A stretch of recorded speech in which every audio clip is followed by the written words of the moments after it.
Yeah, hello. Welcome to Cubs Corner. Looks like this time at first a single corner or something like that, because seems like when I make up a time, people don't get that I want to start in time. So I hope they arrive soon and just come in to the stream. Yeah, today, as the title already said, I would really like to talk about dystopias versus reality in movies, which means want to see how accurate movies predicted the future. For example, something like Fritz Lang's Metropolis. We see how 100 years ago he predicted some very interesting things, and but not just the technical aspects, also the social aspects, especially. So, hey, cool! Finally, you made it, Bob. Uh, Technical difficulties. Yeah, I know. Yes, yes, I thought of that, of course, but I really did want to start in time for a change, just because this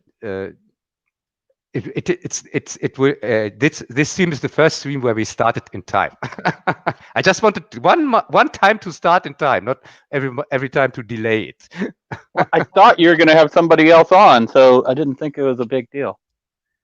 Yeah, I know, and probably he's going to come on if he remembers that we have a stream.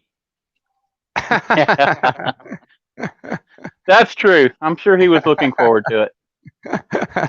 Yeah, no, I'm pretty sure there something came up, and I guess work, because the last time we changed the date of the stream also because of work, and I'm pretty sure it's the same thing this time, and so that's not a big thing,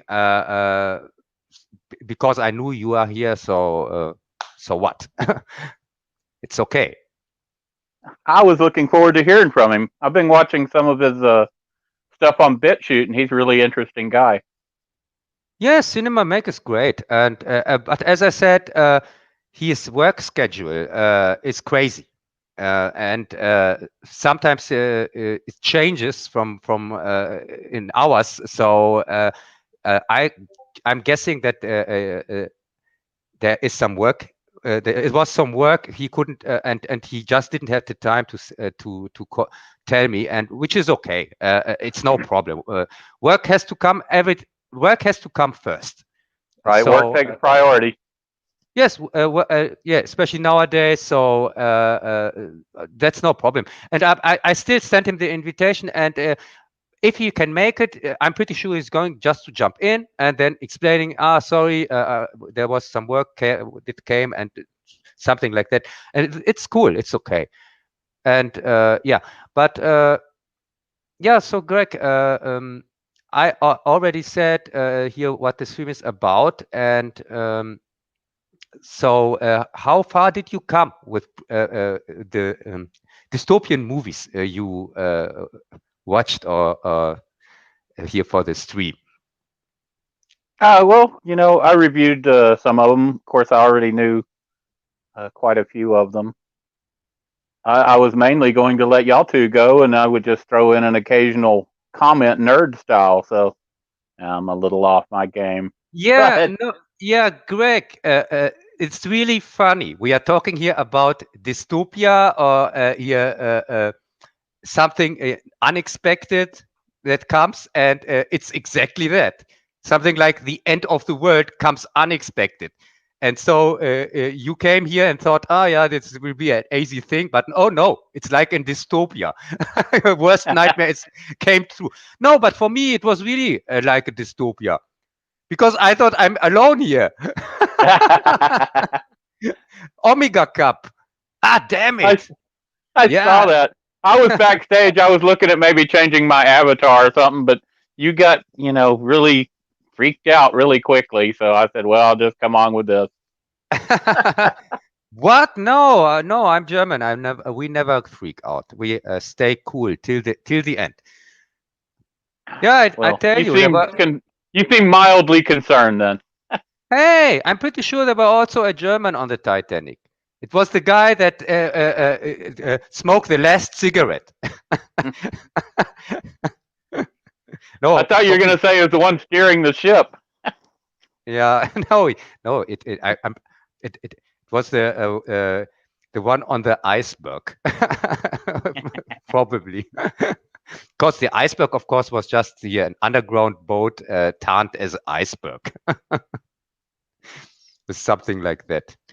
I Yeah, believe Churchill was going to make an aircraft carrier out of an iceberg or create artificial iceberg or something. It was a really unique idea with I think with wood and other stuff. It was a very strange one of the stranger stories of World War II. Definitely would have been torpedo proof. yeah, and it would make total sense to make a carrier from out of ice because, yeah, okay, so the cold region of the Earth would be yours, but Right. yeah, so you get the ice half or something like that, or the ice quarter. I'll take that. That cold area looks good when you're in tropic heat all the time. Yeah, and yeah, as I said, so we now have to a little bit improvise here, and I would say then let us start out with the earliest future prediction I know as at least as a movie, which is I think Brave New World. No, that's the movie adaptation, Brave New World. It's the no, it's the book that is the earliest. No, the earliest one is probably What was the early black and white one? from which movie? From which book? I can't even remember. I do remember seeing one. I can't think of the title of it. Brent probably knows. But Yeah, what in the 20s or 30s or something? They were showing the future. It wasn't a dystopian future, but I guess it could have been. It's been so long since I've seen that movie. You're yeah, saying the earliest, and I yeah, can't think. yes, and I know which movie you mean. You mean the shape of the things to come? Or That's it. That's the one. Hey, yeah? there's Mac. He's in the Hey, chat. It's exactly who we need. Yeah, the shape of things to come. That's the earliest one I can remember. hey, Mac, I sent you the invitation on Twitter. Come in. Yay! Come in, save us. Right. Yeah, Mac, it has nothing to do with Discord. You just have to click on the link I sent you in Twitter and can directly come in. It has nothing to do with Discord, okay? Of course, you can come in through Discord, I guess, if he's on there. No, he can't. You didn't put a link in there for him? No, I sent him a link. I sent him a link on here on in Twitter. Okay, well, he says he'll be right here. Yeah, They must have it under hey, control. this is the German efficient stream. It's not this a stupid British stream or something like that. Right. Yeah. So I that doubt people if get mine's going to be very efficient. So no, that people can see how a well out planned, well thought out stream works, where nothing ever goes wrong. Hey, you were all alone, and now you're going to have two people. So you're doing good, right? Yeah, cool. Return of the Mac. Hey, everybody. Hey, Hi. Hey, thanks. You could find the time. thank God you're here.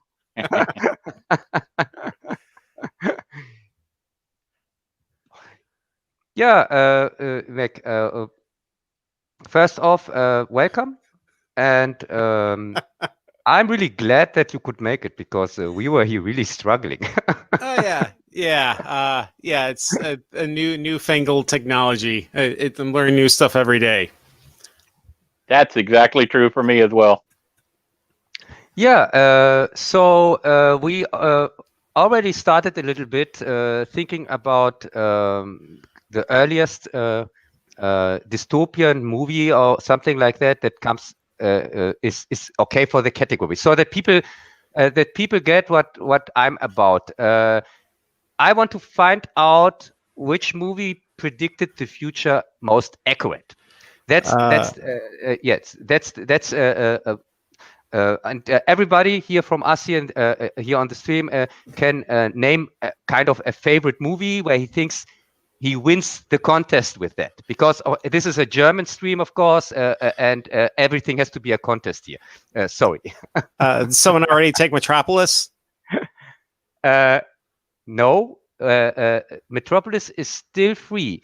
All right. And yeah, of course, if you go with Metropolis, that's really a safe bet, I have to say, because it's not just that people don't get confused here. It's not just the technology that has to fit, kind of, also the social society and things like that. And yeah, Metropolis is brilliant fit, and yeah, we can directly start with that.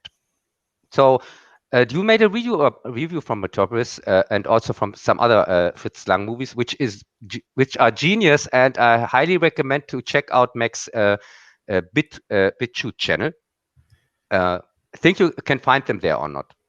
Yeah. I'll have those up in the next couple of days or so. Those will be easy to upload. Yeah, please do that. And also, they are on your YouTube channel. No, YouTube channel is gone or something like that. No, I left YouTube like a refugee leaving Cuba. I'm out of there. No more. I'm done with YouTube. Yeah, and I can't blame you. I'm also on BitChute, and of course I'm keeping YouTube till they kick me from the platform. Since I'm making since weeks or months here these videos about Corona and things like that, so I'm pretty sure I'm not so long here also, and then then we are both exiles on BitChute.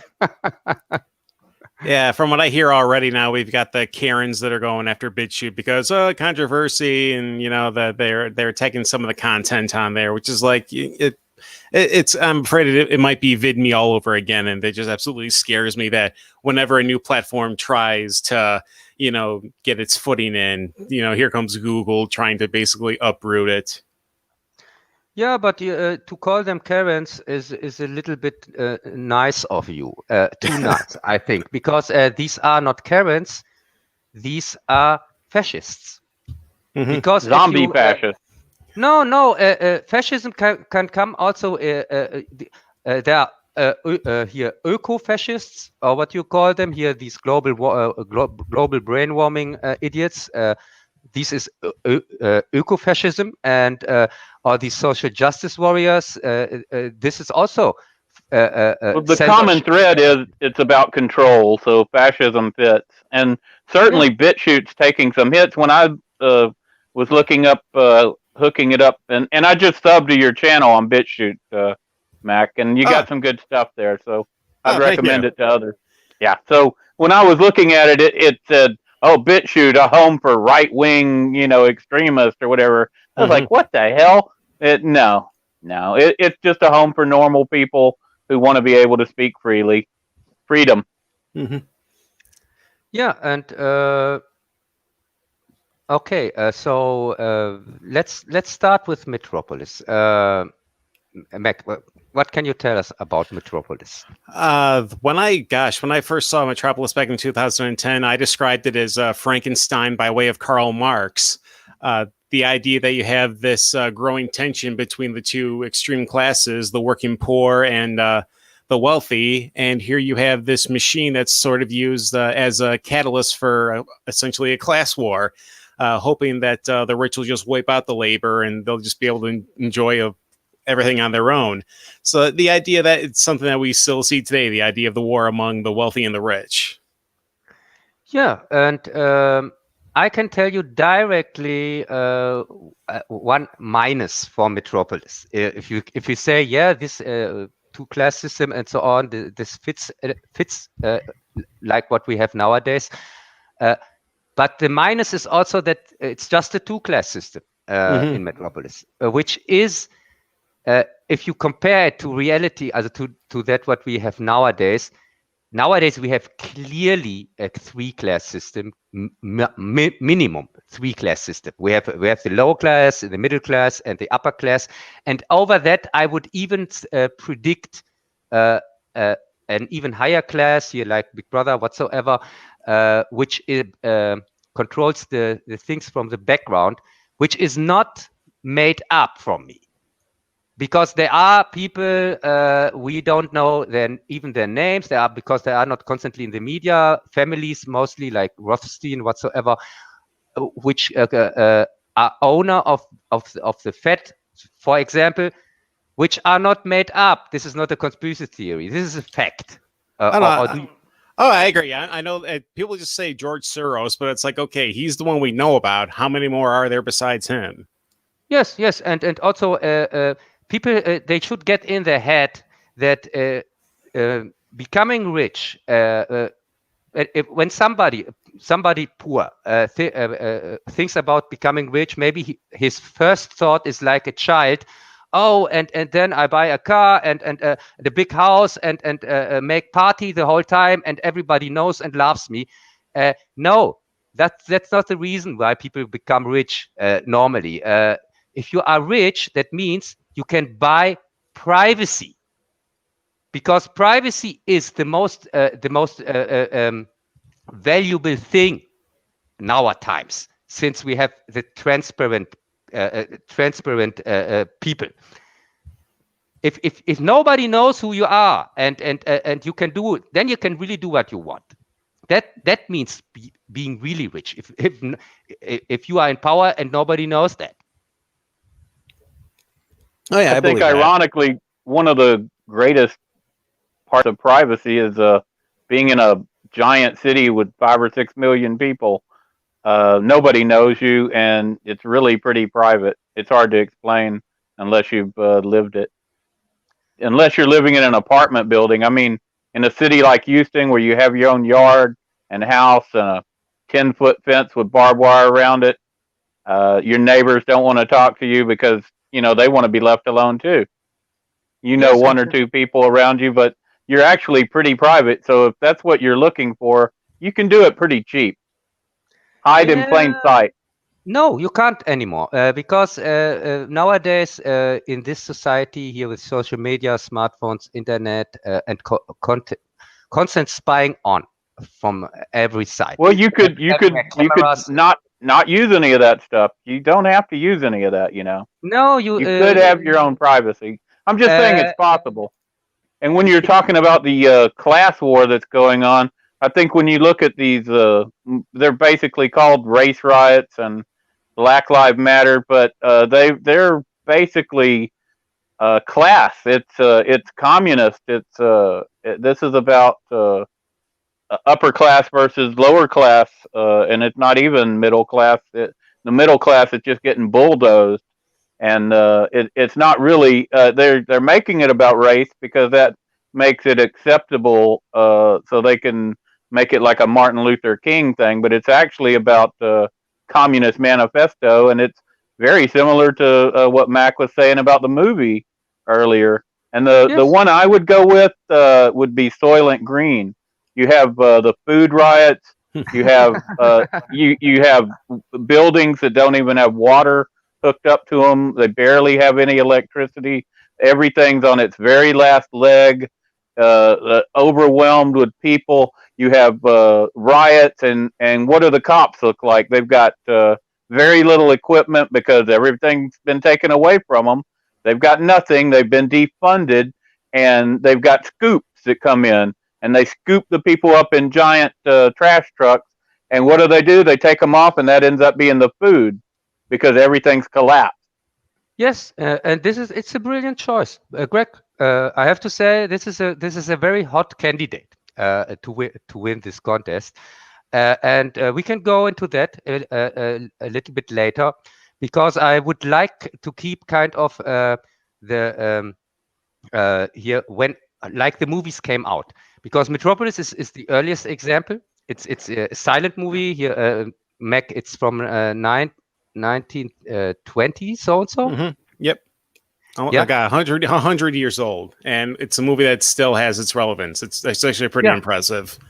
Yes, and so we go in this order how the movies came out, and so I'm my choice. No, so the my choice would be the last one, because I go with Brave New World, and Brave New World's adaptation is from 1980. Damn it! Even if the book is so old, but the movie isn't. What the fuck? Yeah, and Greg, yours is in the middle. Yeah, so this order fits. So after Metropolis, we talk about Soylent Green. Yeah. So Metropolis, yes. And what is with the technology here, Mac, in Metropolis? How does that fit with nowadays technology? It's actually surprisingly impressive. You have rockets that were, I guess, kind of the predating for the Concorde jet. You've got freeways. You've got expansive buildings. Art Deco, but yet it's still got a little bit of that space Deco charm to it as well. So you have this idea of futuristic technology that shouldn't exist, but yet it does. And so you look at now at some of the technology we have now. 20 years ago, we thought there's no way that would ever happen. We wouldn't have the entire knowledge of the world and the internet on our phone in the 1990s. And yet here we are with that same technology that we thought wouldn't exist, but yet we do. Yes, and by the way, in Metropolis, there is even more accurate technology than people think, because these cars that are used in Metropolis, they look like what do you call it here, like a three chord Dreieck, we call it in German. These special cars, Mac, I think you know which cars I mean, that Fritz Lang bought from somebody who constructed these cars, because they have very low air resistance. Mm-hmm. And these are the cars that do those have the two wheels in front and the one in the back? The tri-wheelers?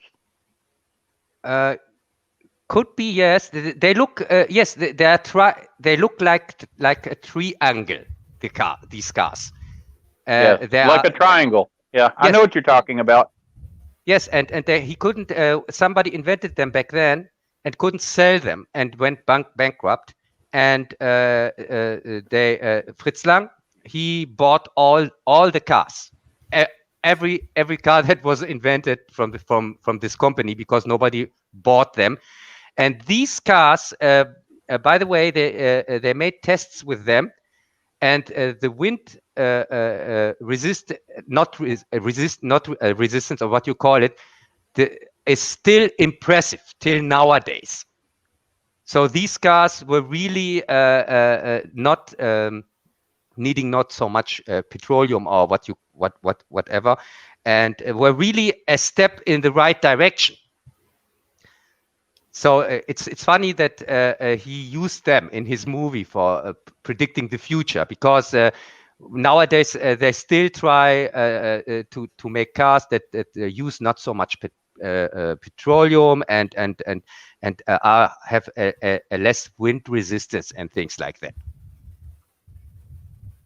Aerodynamic, yes, that makes sense. Yes. Yeah, I just wanted to mention that. So yeah, with the technology, as I said, it's this two-class system is the only thing that I don't completely agree with. But there is one thing that Greg mentioned here with when he said here these riots try to mimic something like Martin Luther King or something like that, that it's for a good thing. But in fact, it's a hoax. They just use it. And in Metropolis, we have the same thing here with this robot, or not, Mac? Yeah, the robot that's used to impersonate, I would say, a prominent religious figure, because that's who the girl is, using religion to sort of keep the masses from going to violent rebellion, until now you have the robot substituting the woman, and now she's the one encouraging violence to take place. So it's, you kind of have the, I don't want to say this, but I think Zootopia actually kind of touched on this as well. The idea that people who say they want these social changes and they say it's good for the greater good, and yet it turns out that no, there's actually an underlying motivation, or like an underlying agenda that they have planned, using a selfish agenda. Yeah, using this, and they want to tear down the current system so that they can supplement one that is advantageous to whatever group they represent. Mm-hmm. Yeah, which is exactly what we're seeing. Yeah, but I think the final result would be elimination of the middle class. I think that's what they're moving towards. And the best you would see is something like in Soylent Green, where the police officers, even though that would be the middle class. I mean, if you look at it, the people, the lower class are all piled up in the stairways. You know, they've got absolutely nothing, and yet the middle class has been reduced to, much less than we would consider the lower class now. And the upper class, they have people. The girl who comes with the apartment is called furniture. It not even really a name for them, because that's the elite have everything they want, and in the society that you're seeing with the scoops and everything else, it's a huge difference, and it shows how things are trending even now. Yes, if we allow that to continue, which we won't. But Greg, I think Soylent Green is much better in your head than in my head. Because when I think about the movie, I can't really remember if the furniture here, this woman, is there implemented that all women are furniture in this society, or is it? Oh, it's that's the very luckiest one. She gets to live with the elite, almost as the elites live. But we would see that as very degrading, but she's not seeing that way. You're only going to have a brief career as furniture before they bring in somebody younger. And then what's going to happen to her? She's going to be out there with the people on the streets, So no, it's not you're mandated. You're begging for that if you're a pretty girl. Or I'm sure the guys are also used in that regard as well, although they wouldn't show that so much in an early 70s film. I think it's implied that depending on the sexual taste, some of the furniture would be male. Yes, but that would be a great privilege, whereas we see it as a degradation, and it's terrible. They're desperately trying to hang on to that. Yeah, and the things that I see, which both movies have in common, Soylent Green and Metropolis. For me, in both movies, they're swinging this theme of slavery. And even if it's not directly called slavery, it's in Metropolis. It's the working class, which is clearly like the slaves who work in a mine or something like that, and just have enough to live and just working the whole day and can't do shit with their life at something else or something like that. And in Soylent Green, as you said, Greg, people are even glad to become an upper class slave or something like that. Well, if you went back to the American Civil War, the South had what was called chattel slavery or outright slavery, whereas the North, they had what would be called economic slavery, where you didn't have enough to eat. You owed your soul to the company store. You actually Yeah, made 16 less. tons. Yeah, that's what the song was about. You made less than it cost to live. So you were technically free, but that freedom, they at least the South, they terrible as it was, they had to house you and feed you and take care of you as best they could because you were an investment. In the North, you were a disposable commodity, and the economic model of slavery is what prevailed. And that was a so much better thing because that's what we're indoctrinated to believe. Slavery had to go, but to replace it with economic slavery, which is what happened at least temporarily, and perhaps even to this day, is not a good thing. Yeah, and to bring up the one I go with here, Brave New World. Brave New World, the society is they decided themselves to get to just make this fun. Just that life just depends on getting joy in your life as much as you can, but getting rid of something like family. For example, children are here raised in from the state directly, and women don't. There are no families anymore and no relationships anymore. It's just this kind of fun society, but not, so that you have you can do whatever you like, and you just spend your time with yeah, making it sounds like a good society. And also they are constantly under drugs that keeps them from too much thinking, too much questioning what is going on.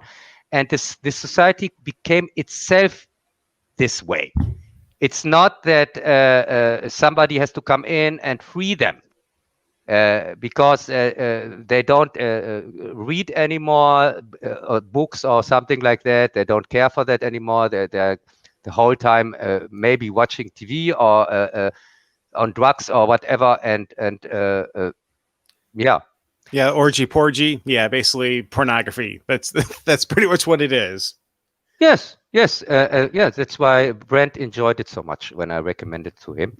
I'm pretty sure. So yeah, so it's quite because you are both choices. Metropolis has a happy end or not, Mac? Yeah, it has that very optimistic ending, which is my one biggest problem with the film is that it just makes you think it's going to be resolved, and yet we don't see if it actually works out or not. Yes, and how does this resolution? What is now going to happen? We have in Metropolis we have the rich people and we have the poor people, and yeah. So what is now going to happen? Are the rich people giving their money to the poor people or what? I don't know. Yeah, because they have to say something like, okay, there can't be any rich people anymore, so we get directly communism or something like that.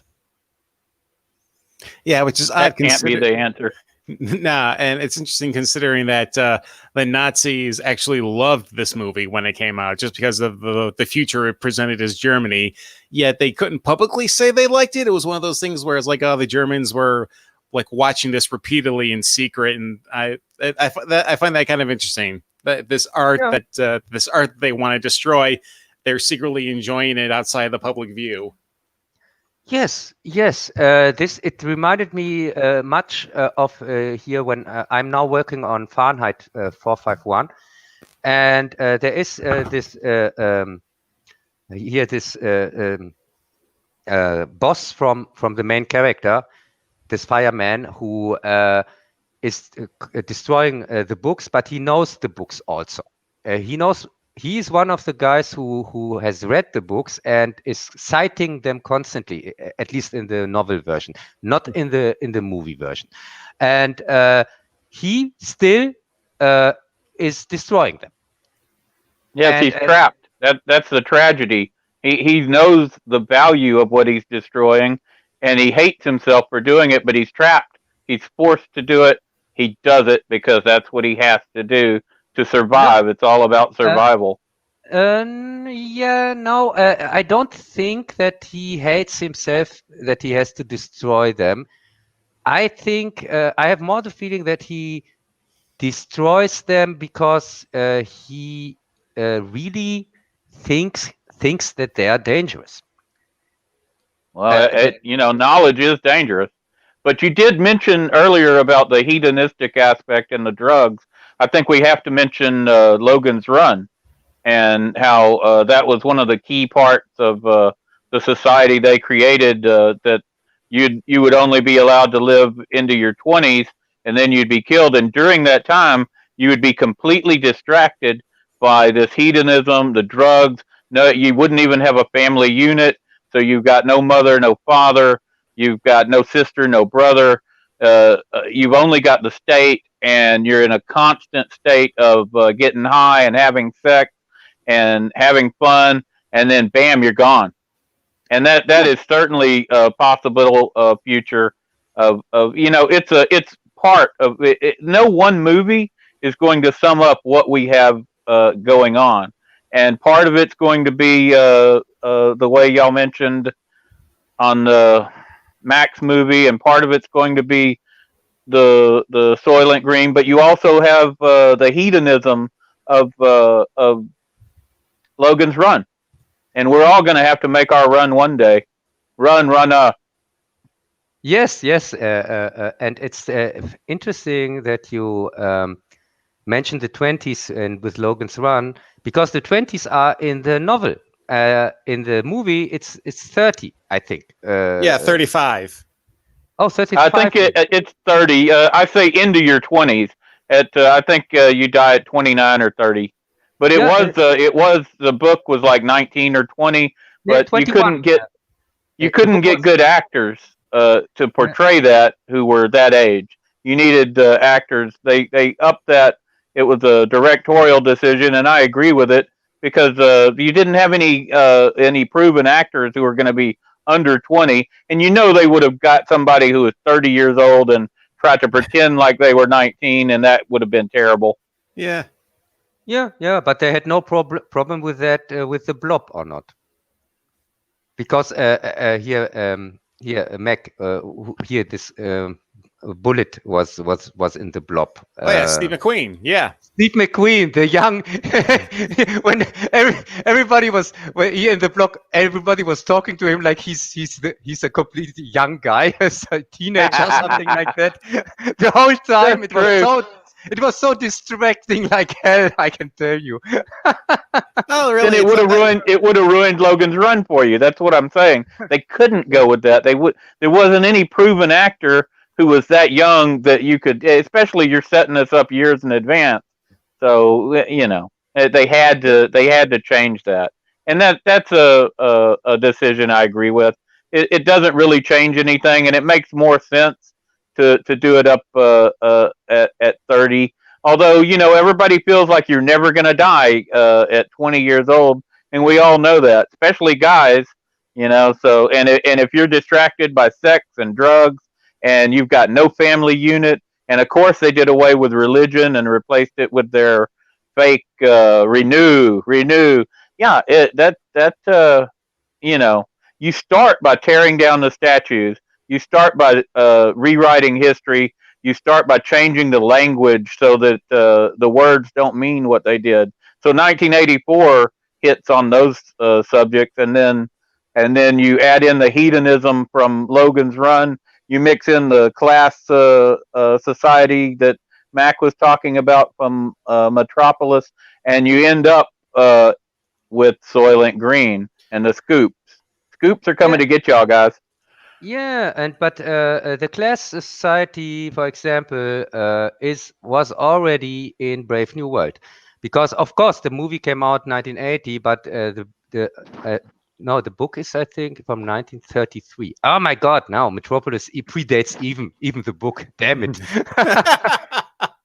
It predates even the book that predates the book, because Brave New World is based on We, and We is from 1922.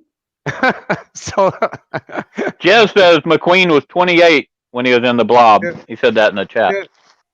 yeah, so damn it, Mac, your choice really is till now.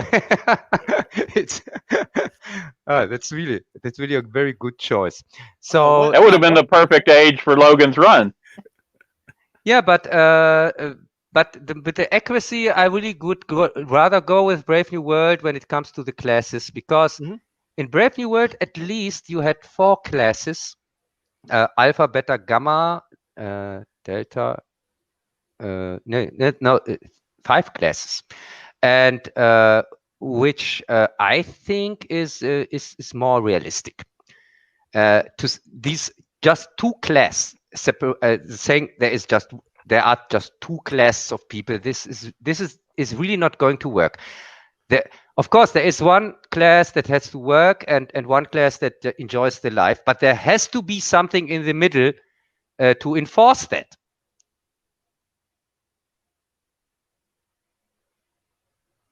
Well, that makes sense. There's not going to be just 2 classes. Yeah, because who is going to enforce that?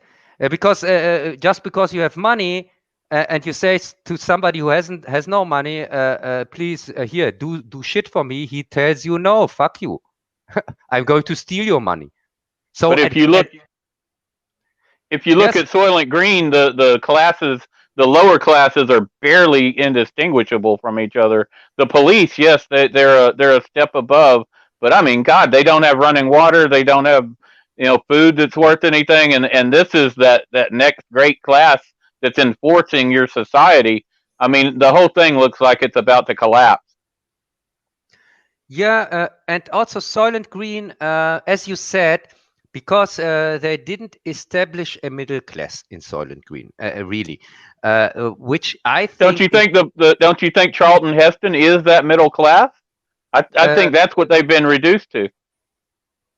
Yes, he is the middle class. Yes, but the middle class in Soylent Green wouldn't work, because he's also the enforcement class, or what you call it here, the policeman, military, whatsoever. So but yeah, there are of course also kind of the middle class, but normally I would say the middle class are maybe the people who don't have to put their lives on the line and just and give the orders and get themselves from the upper class. That would be his boss, and his boss didn't even have a working watch. So I don't know. One dystopia that I think we need to include in the conversation is one that has actually just become more and more accurate in the few years it's been out: Idiocracy. Oh God, yeah. Idiocracy? Oh yeah, no, that's not fair. Idiocracy. No, somebody who comes in with Idiocracy, you can't beat that. Sorry, there's nothing so accurate like that movie. It's like real life. Somebody went to 2020 and just filmed real life. Yeah, it's amazing. That's the dumbing down of society. That's the reduction of our language. It's all there. Mm-hmm. Yeah, no. So I have to change the title here of the stream. So we are searching for dystopia reality in movies that predicted the future as well as Idiocracy. Okay.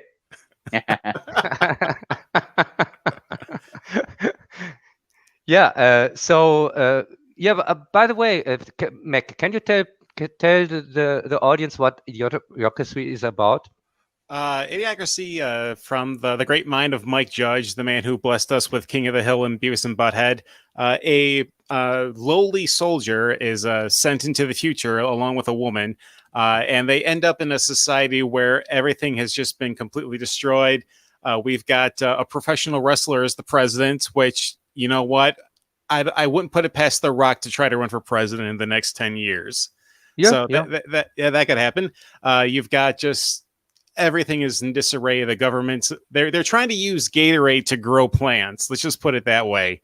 Brondo, plants love it. It's got electrolytes, and and it's just this smart man trying to fix society that is just completely overrun with idiots. It's like something Monty Python dreamed about, but yet Mike Judge was the one that brought it to fruition.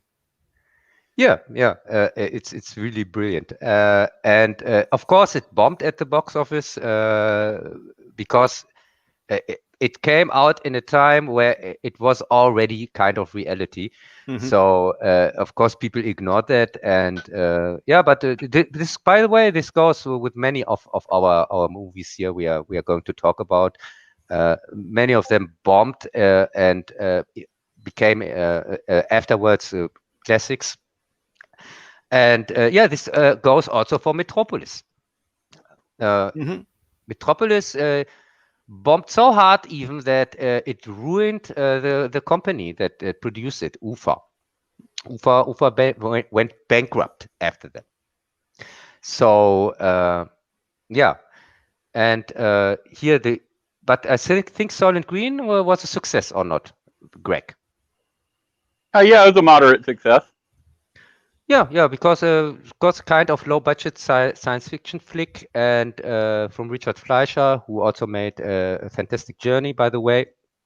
And yeah, that's the reason I think it made its money back, and it had a Charlton Heston in it. So what can go wrong? Probably.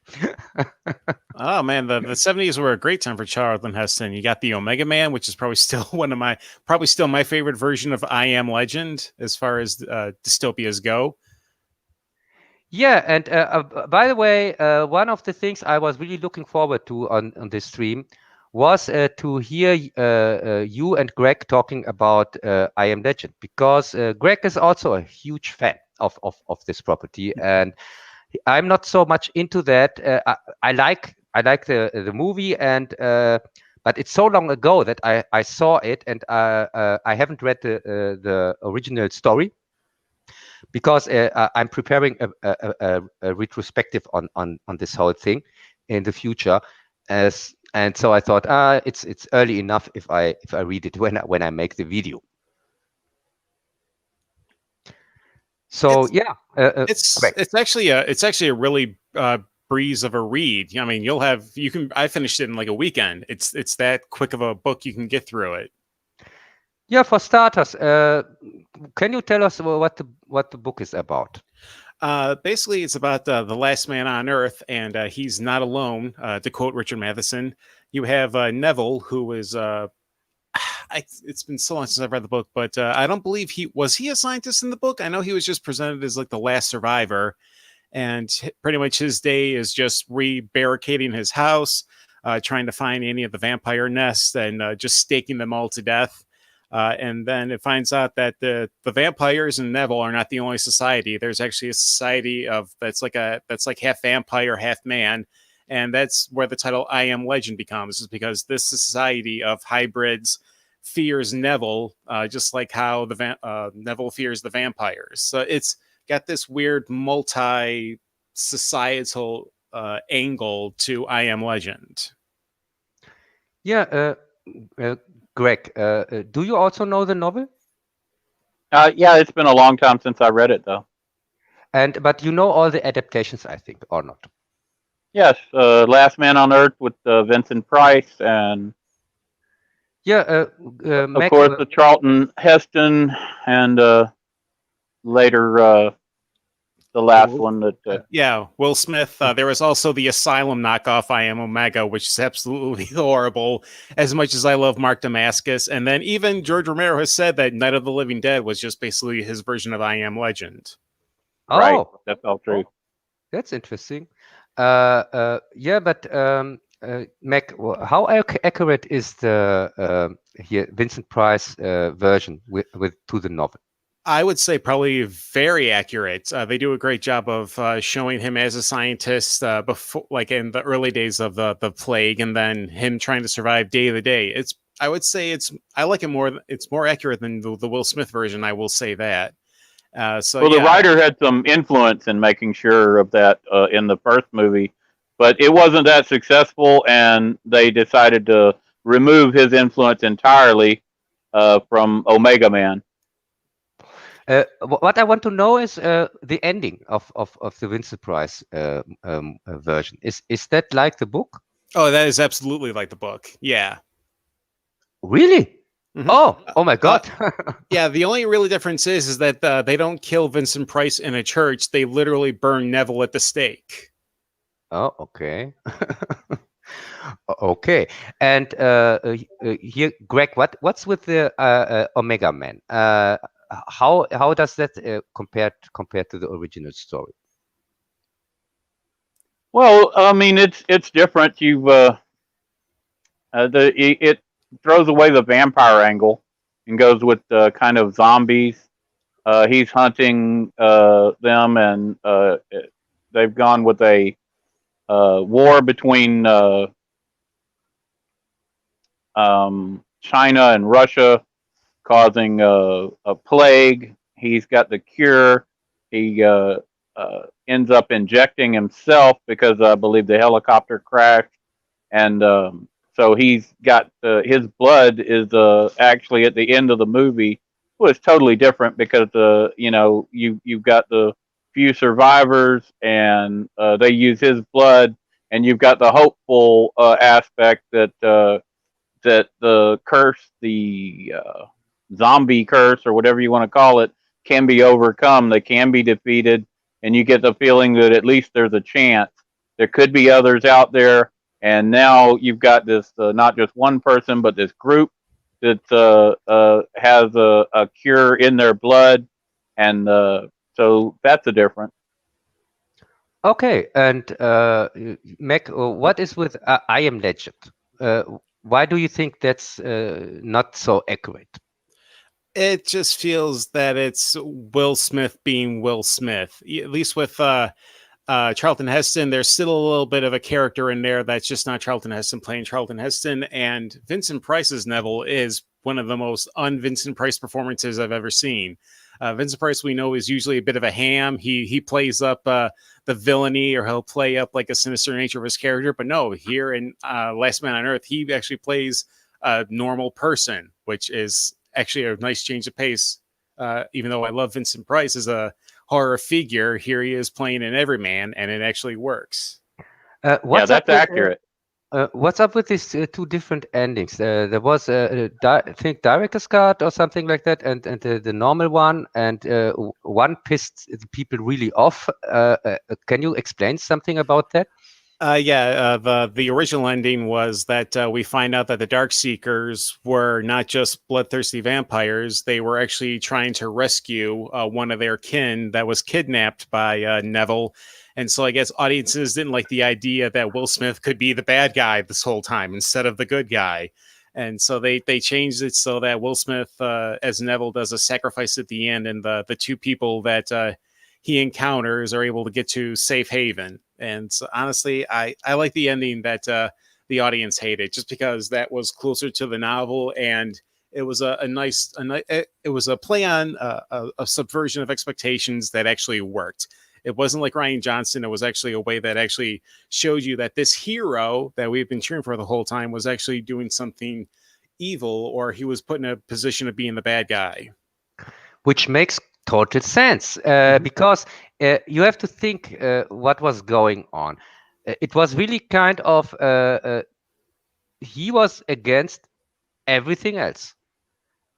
Because I'm normally on the rebel side every time, but if that doesn't mean that there will ever be a situation where I'm the only one on this planet who is right at something. Mm-hmm. If I see that there is really well, if you're the last man on Earth, then you're right finally. Yeah, but you'd be the only one right. Yeah, I don't know. Maybe I have to overthink why I'm the last one. Hey, Jez just mentioned the Last Man on Earth is available on his channel, Digital Pollution channel. Yeah, unless He played it for us recently with Vincent Price. yeah, unless those assholes from Ripley's films take it down again. Yeah, Yeah. right. I Yeah, wasn't going to mention that. yeah, these assholes. I think Italian company, something like that. Mhm. Yeah, Mac, you talked about so many Italian movies, so I'm pretty sure you are very close to them.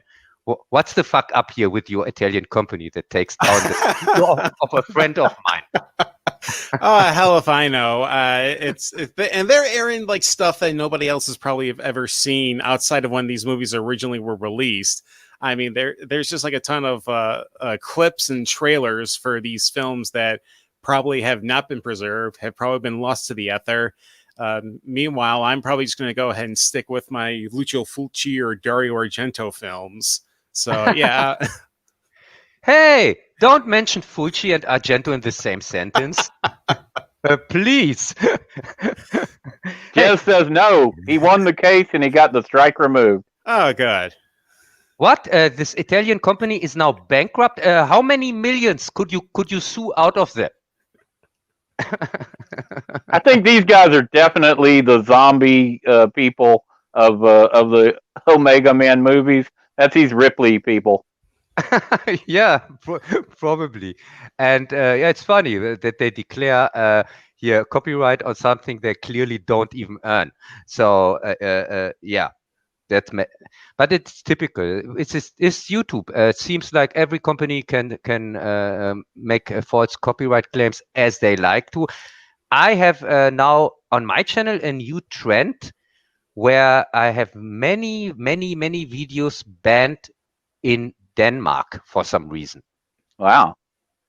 Yes. I think 25% or 30% of my content, and I have 130 videos on every channel, is banned in Denmark for some reason, and I have no idea why. Why is just in Denmark? Don't you visit Denmark? No. And the craziest thing is I had a Danish guy even here on my stream here, Andre. That's right, you did. He's a really good guy. Yeah. So it's crazy. Why Denmark? I don't understand. It makes no sense. And no, they are also banned in some other countries, but not all of them. Some of them are also banned, but most of the time in the Scandinavian countries, in Sweden, Denmark, and two others here. There are 4 countries here, these Scandinavian ones, and it's also there's also a crazy coincidence which really fits here in our talk about dystopias and things like that, because these countries are those that didn't have made a lockdown here with Corona, or just made a very short one and now are normal. These countries are now there are no restrictions there. People don't have to social distance. There's no mask, no lockdown, nothing. And these are the ones where my some of my videos are banned. I have no clue. I haven't seen the system. Why these ones and what the hell? Here, Star Wars, for example. Not all 3, just the second one. No, the third one here. Cup versus Star Wars. And yeah, versus Disney.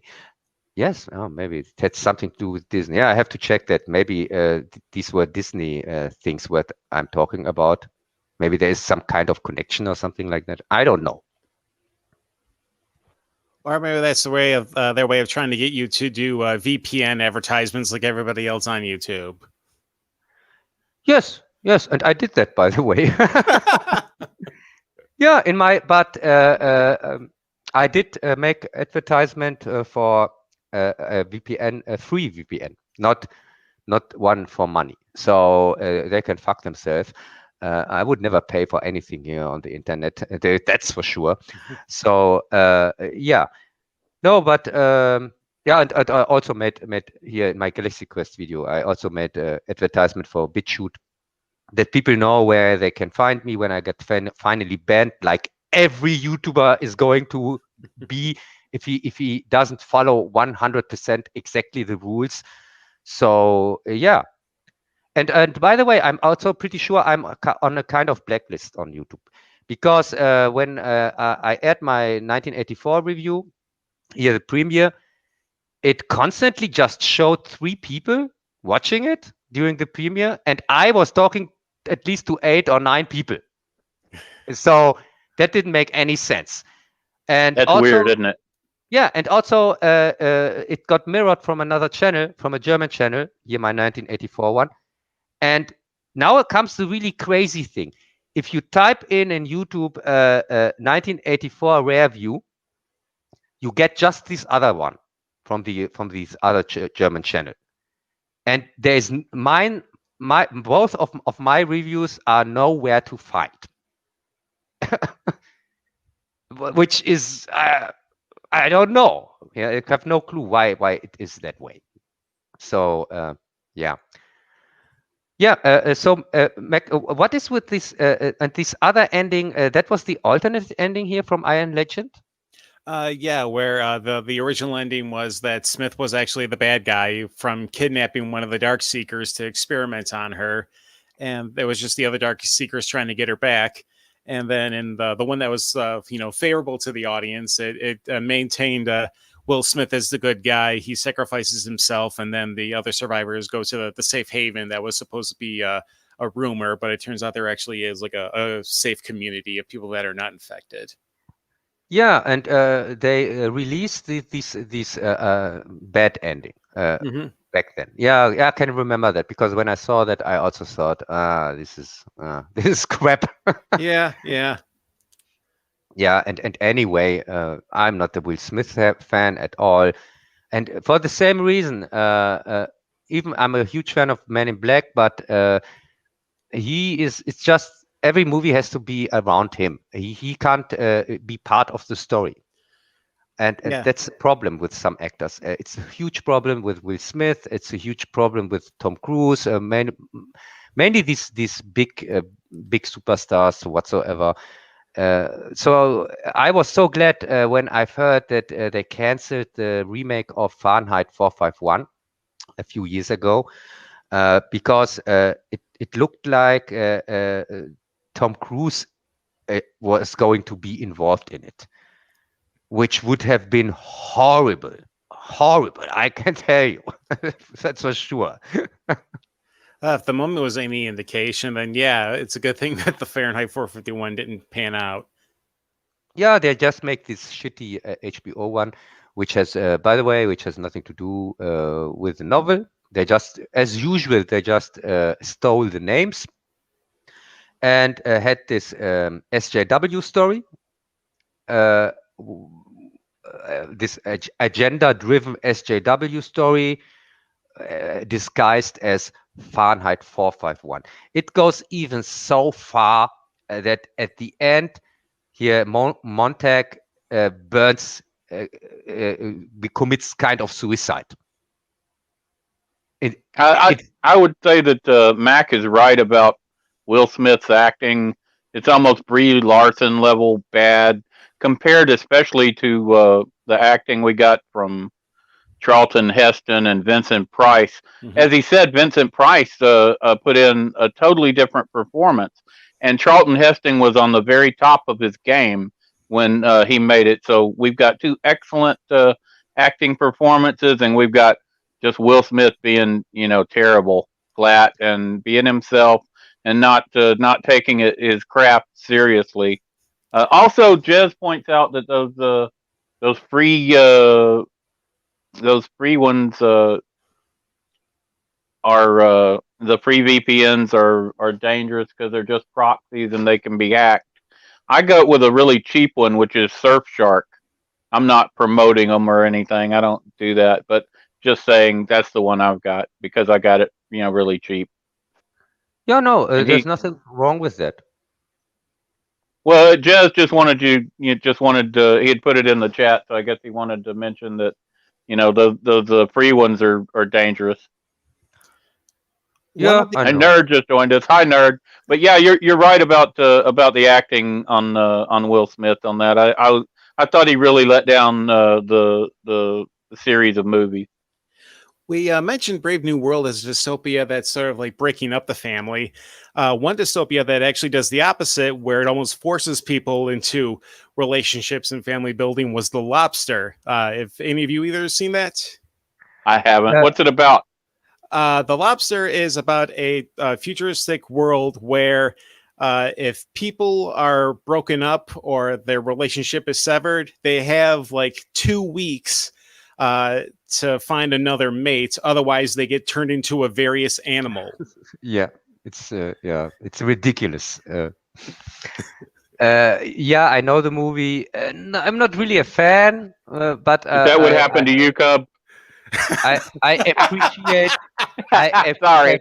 appreciate kind of the crazy idea, but I'm not a fan of the movie. But yes, but also I don't think you can that this movie counts here because it's clearly more of a satire, I would say. What do you think, Mac? Oh no, I agree that it's a satire, and just sometimes it delivers the jokes so straight faced that you don't know if should I really be laughing at this or not. It's one of those movies that you don't really know what to think of it. I mean, when I first watched it and finished it, I don't know if I hate this movie or if I really hate this movie. But after a while, the message and the idea of superficial details being the foundation of a relationship, that actually kind of struck me. That struck a chord with me. Yeah, I think I would say this movie maybe goes in David Lynch territory because it starts out like a normal story, and it gets there. Then there comes this point where they actually really become animals or whatever, and so from this point on, I would say that is more really like a mind play, or what you would call it. It has really more this Lynchian aspect, like Eraserhead or something like that. The Cinema Snob said it best when he said that I probably would have liked The Lobster more if it starred Robin Williams and was directed by Bobcat Goldthwait. Because these are the guys that did World's Greatest Dad and God Bless America, and those are the people that should have made this movie. Yeah, maybe. I'm not the biggest cinema snob here. What cinema snob did you say? Or Yeah, Brad Jones, the Cinema oh yeah, Snob. yeah. No, cinema snob. Yeah, no, I like Brett Jones. I thought you mean this nostalgia hack or whatever. No. Yeah. They're working together sometimes, and and he's one of the few guys who still is standing to Channel Awesome, and I don't know why. He's so much above them, really. Yeah, but yeah, as I said, this is really more this surreal territory, which we can touch also a little bit. But if we start with that, we also have to put in Dr. Caligari and things like that, and then it gets here really confusing for the audience, I think. Yeah. When we bring in German expressionism, then yeah, we're kind of going off the rails. Yeah. So to go here further with our topic, Brave New World is of course not just this TV movie or here this TV series, which I'm leaving out completely because it's not an adaptation from my point of view. It's like Fahrenheit 451, this new one 2 years ago. It's crap. Has nothing to do with the novel, even if they pretend to. And all reviewers who are praising it are stupid idiots and have no clue what they are talking about. By the way, so they just took the name of it and just slapped together whatever plot they wanted. No, they kind of stick to the plot, but they changed, they gender swapped some of the characters. Of course, they didn't make out of a woman man. They made, of course, out of man women. So you were left with just two men, and everybody else is a woman. First off, and even they included some characters which didn't appear in the book, just to have more women in it. And also they made here Lenina is now the main character, and she is now, by the way, the one that makes an arc and becomes aware of what is going on, things like that. And the main character, Dollar Store Han Solo. yeah, Han Solo. Again, he gets thrown down by every woman. Is showing him his place, that crosses his way and saves his ass, even his mother. And he joins the club. Even he becomes part of the Brave New World. And Lenina is the one that is going out of it. So. Yeah, it's not, from my point of view, this is not an adaptation. So even if they go kind of with the story, but when you change so much, when the characters are so completely changed from head to toe, like here, like this Spock character here in Discovery or whatever, no, I think no, it has nothing to do with the source material. It just stole the names, and it pretends to be kind of an adaptation, but it isn't. And really, there was some reviews out there who are praising this shit and giving it a 7 out of 10 or something like that. It deserves less than 0 because it's not an adaptation. And also to even start to try to compare it to the book when you have so many changes, the only thing you have to say when it comes to a review of this crap is it's just in name only. There's nothing to talk about because, as I said, it has different characters. They even inserted kind of an AI for the city. That is, of course, also a woman, which is it's also ruled from a woman. And oh my God, no, thanks. And this has also the Discovery storyline, the AI that makes trouble, like in Discovery here in the second season. The more you say about Brave New World, the more you're kind of driving me to want to watch those Atlas Shrugged movies that came out years ago. That like weird trilogy of the adaptation of Ayn Rand, and it's just okay. Well, we see how the left utopia was messed up. Let's see how they screw up the conservative utopia. Which ones are you talking about? Atlas Shrugged. These were this was with Samantha Mathis. Let me go ahead and look these up because Atlas Shrugged that came out like the mid 2000s. They had like a series of 3 movies for them. Oh, okay. I'm not sure if I have seen it because Atlas Shrugged. I have heard of that, but I wasn't aware that it is such a famous book or something like that. Oh yeah, you got Samantha Mathis. You've got DB Sweeney's in it.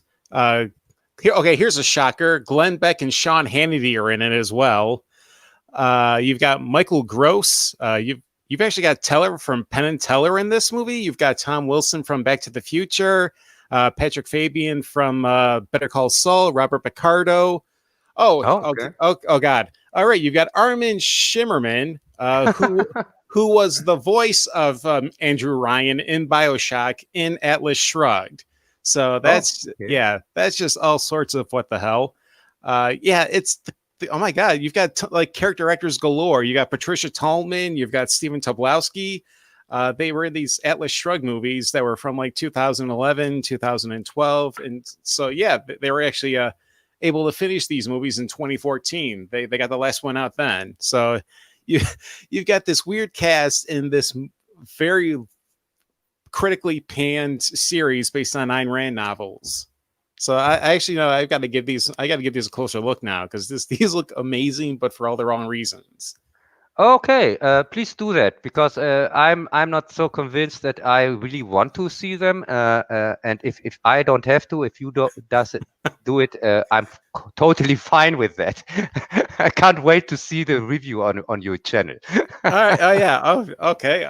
Definitely. Yeah. I know I'm supposed to do. I got the Stranger series, and then I got the ABC movie of the week. But yeah, I'll definitely look at the Atlas Shrugged trilogy after that.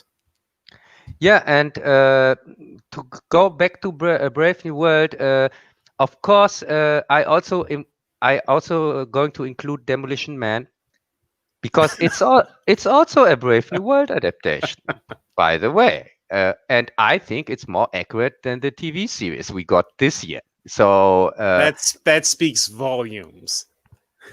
yes, and for me, Demolition Man is probably the best Brave New World adaptation out there, even better than the TV series from 1980. The TV series, of course, is more accurate to the novel, but Demolition Man doesn't try to adapt the novel.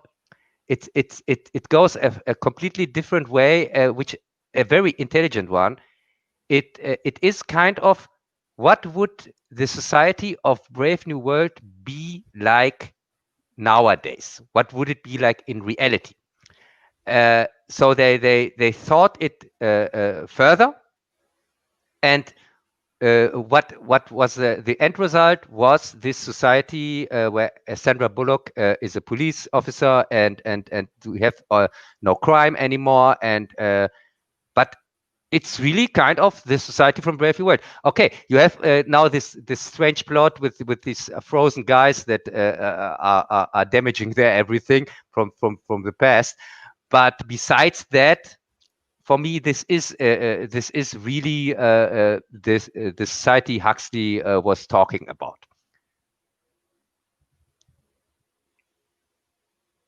Mac? Yeah. I honestly, I've only seen bits and pieces of Demolition Man. It's one of those films that I still had to see the entire thing for it. But no, I know there's a YouTuber, not a YouTuber, person on Twitter. I love John Kimball, and she frequently posts stuff on Demolition Man and how it's actually pretty accurate to the current state of society. Yes, yes, it is, and I am completely surprised that you haven't seen it till now. And but I can kind of understand it because I also thought at first it is just an Sylvester Stallone flick. Yeah, I just thought it was another Judge Dredd or something like that. That was just like not Stallone at his best. But now that I actually hear good things about it, I'm more inclined to check it out. Yeah, do that. I'm pretty sure you're going to enjoy it because, from my point of view, and just that people know where I'm coming from, I'm not neither a Rocky nor a Rambo fan or something like that, and I don't care for this action crap. From my point of view, it's the best movie Sylvester Stallone is in. And I know Rocky is a classic and First Blood is also a classic and whatsoever, but I don't care. I watch Demolition Man over them anytime because, as I said, and also Wesley Snipes, brilliant in it, and uh, this whole society where you get this SJW culture that went off the rails, where you will get fined when you are swearing, and everything is forbidden. Like even salt is forbidden because it's bad for you. It's not forbidden because you have a repressive government, by the way. Mm-hmm.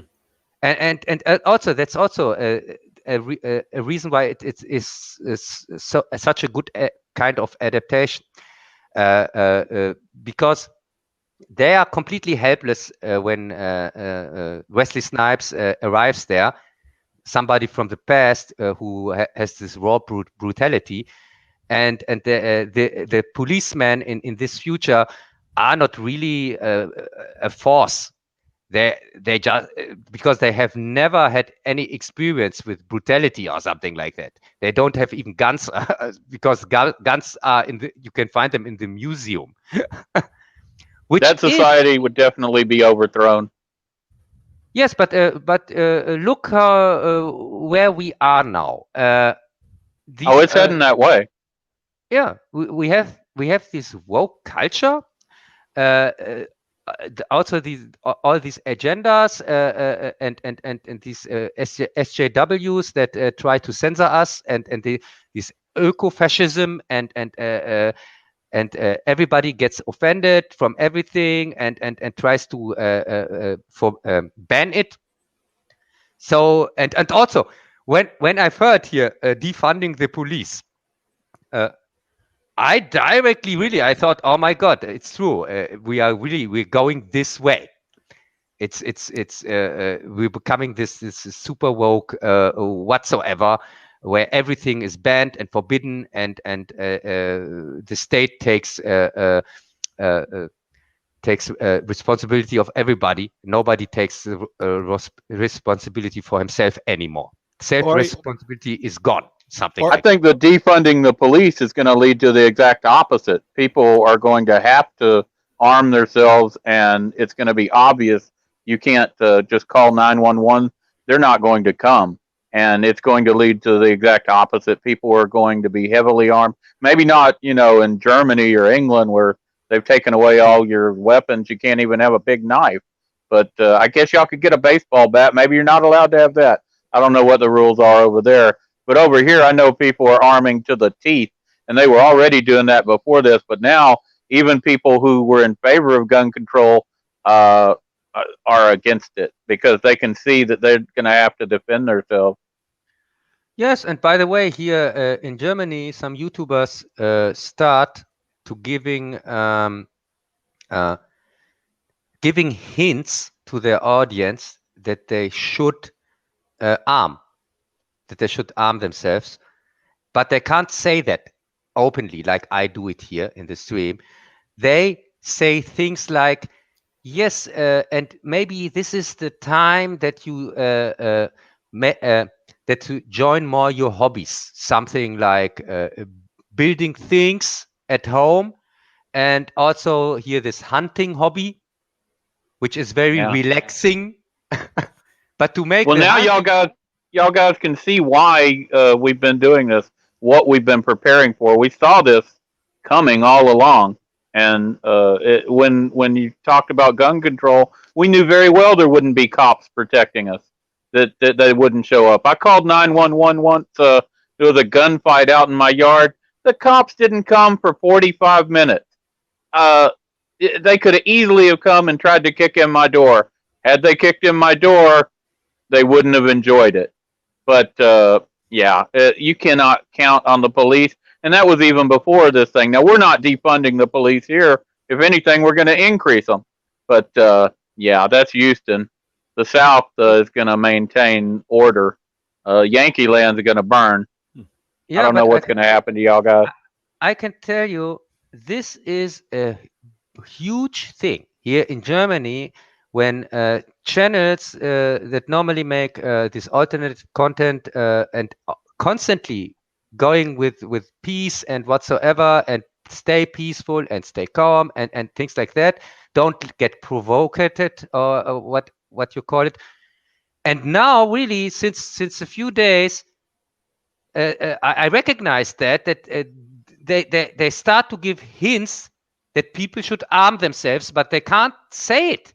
They can't just straight out say it. They have to hide it behind things like That's amazing. Y'all not only don't have the right to arm yourself, you don't have a right to free speech to say that you should be able to. That you're living the dystopian future that we're afraid of, Cub. yes, kind of. Here in Germany, censorship is not. There is no land in on this planet that has more censorship than Germany. Maybe China, but I would not put my money on that. If I had to compare here our censorship with the Chinese censorship, I don't. I wouldn't put my money on Germany here on China to say they have more censorship than we have. It's crazy. People So are y'all not are number one. You're number one. You're number my one. Go ahead. yeah. No. In my feeling, because he is so much censored, you have no clue. He thinks you can, if you say some things here openly, you can get to till 10 years. Oh for my God! you You need to be say careful then. yes. Most people are not even aware of that. Yeah, but this is another topic. Yeah, as I said, I would put Demolition Man also into the mix. As I said, for me this is also a Brave New World, and yeah, and so if I go with that, of course, in Demolition Man, as I said, we have this SJW culture, which was predicted there, which we already have here. We have also this woke culture, which is also a thing that is a thing nowadays, or wouldn't you agree, Greg? Oh yeah, I definitely agree. And Demolition Man is an excellent example of where that is eventually going to lead. So It's got that's very good. it's gotten so bad that HBO Max has had to put a sensitivity warning on Blazing Saddles. That's where we're at. Sensitivity warning. Yeah. That is Demolition Man. It's the next step would be if you get fined for swearing, like in Demolition Man. That's the next thing. One thing these people don't have is a sense of humor.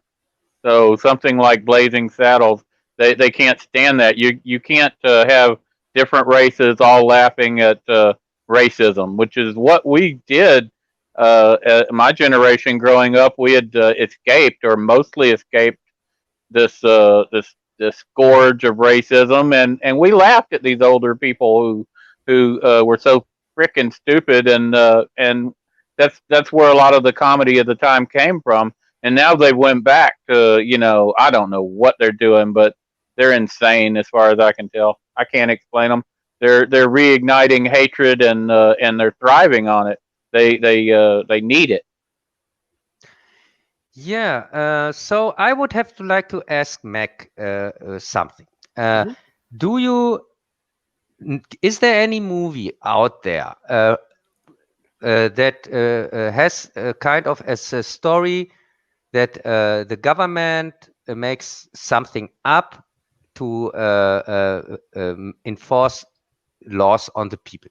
Something like a danger or an epidemic or whatever, something that we have, from my point of view now with Corona, where the government says there is a pandemic, which clearly there isn't, and strip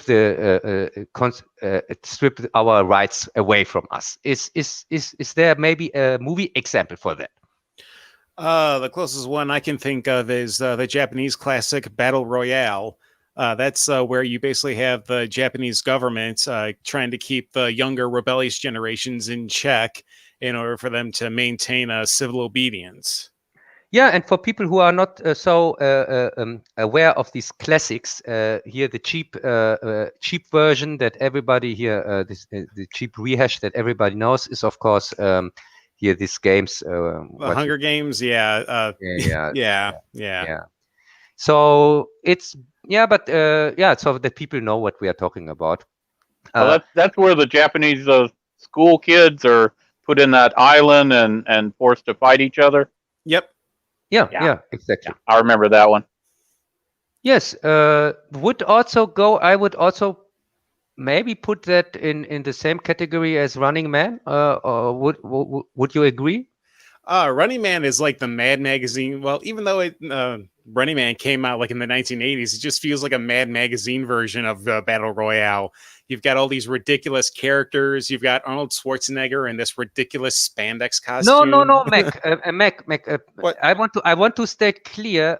Oh, okay, it's a movie, Running Man, but of course, when there is a book, we go after the source material. Oh yeah, that's. I know the book. Stephen King wrote that under a pseudonym, a false name, but that's all really my knowledge of the book goes. Yeah, Richard Bachman, and the book is probably my second favorite King King book. After here, The Long Walk and Running. After that, directly comes Running Man. He wrote both under the Bachmann pseudonym, and Running Man. The story of Running Man is kind of like in the movie, but also not at all. The movie is, I would say, just in name only, because in this dystopian future King describes, here, the main character, he's not forced into that. And he's not a police officer whatsoever, like, and he's not a Schwarzenegger, by the way. He's just a regular guy who once goes to this Running Man show, and he doesn't go to the Running Man show. He just goes to the TV shows in general, because he wants work, and the only work he can get is to be in one of these ridiculous shows like Climbing for Dollars or something like that. And that's his goal, by the way. He did, because to be in Running Man, you have to be really lucky. It's not like it was shown in the movie. In the book reality, we have this future that is completely where companies have taken over. There is not, maybe there is a government, but it's just on paper or whatever. It's kind of a company ruled society, and many people are poor and have little income or no income, and to feed his family, he has a wife and a daughter. To earn money, he decides to go to this big TV company, which is has also the biggest building in the city. It's a tower that is it's the highest tower in this town, and he goes there to ask if he can work in as a candidate in one of these shows, because he hates these shows, by the way. He hates them. He didn't watch them, but he knows it's the only way to get some money to get for his family. And after he does that, he gets accepted for Running Man, and that's how the Stephen King. And also, by the way, Running Man, the novel, it's the whole world. It's not just the stupid city. Running Man, this game show, plays out in the whole world. He can hide wherever he wants on the whole planet, and yeah. And I don't want to spoil the ending because you obviously haven't read it yet, Mac. So that's just that you know what I'm talking about. Huh? Greg? I'm here. Okay. Yeah. Yeah. Okay. Yeah, Greg, have you read the novel, by the way? No, I haven't read it. It sounds interesting, though. I've got a lot of Stephen King books. I didn't know he wrote it under a pseudonym. Yeah, I saw the movie, of course. Yeah, and this is probably my most controversial review, because I gave this movie a rant for the ages, and most of the people didn't get it. They thought, oh, it's a harmless action flick. Why do you hate it so much? I tried to explain it to them, because sadly, it's one of my favorite books ever, and if you see it this way, completely disgraced, it was just too much for me. Sorry, I couldn't hold back on that one. And but I understand everybody who says no, it's not fair, it's an entertaining movie whatsoever. I don't think so, but yeah. No, if they destroy your favorite book, I certainly understand how you feel about that. If you haven't read it, then it's probably just a fun little romp movie, which is a category I would put it in. Not great, not terrible, but I haven't read the book, so I wasn't crushed by it. I've had that happen so many times. I know exactly how you feel. Huh? No, I have no range. I must scream. Oh my God! Yeah, he has no range. Sorry, Brent. because you are not so often here on the Cubs corner, probably. Yeah, yeah. No, I know I have to correct that. Wait a second. He'll fix you up, Brent. Yeah, yeah. I'm going to correct that immediately. All right. Immediately. Yeah, yeah. So Pretty here. fast. No. So, zack. There you So, go. yeah, Mac. I guess went and grabbed a coffee or something like that. Yeah, it's hot as hell in my room with the air conditioner down, so I had to grab something cool to drink. I bet it's hot. Yeah, I turned my air conditioner back on. Y'all guys can't hear it, can you? No, I don't. Yeah, and I got a fan blowing on me, so you guys aren't picking that up, are you? Yeah. As I said, I'm not. Okay. The book is not this fun action flick like the movie. It's completely opposite, and it has probably one of the best endings ever. And it will never, ever get adapted again, thanks to Schwarzenegger and his pets. And that's the reason why I hate the movie so much. Because in the ending, I'm going to spoil it, damn it, because it's still brilliant and really at the end, he is such a good prey, and he makes life really hard for the hunters. He even hurts them and things like that. So they try to make a deal with him. They tell him, "Oh, you are so good. Don't you want to become a hunter yourself?" And he tells them, "No, thanks. I just did this here for the money and for my family." And then they tell him, "Oh, sorry, your family. There was a robbery. Somebody broke in your apartment and killed your wife and your daughter. There is no family anymore." And this all happens in a plane, by the way. This airport scene here from Schwarzenegger, it kind of reminded me on that, but yeah.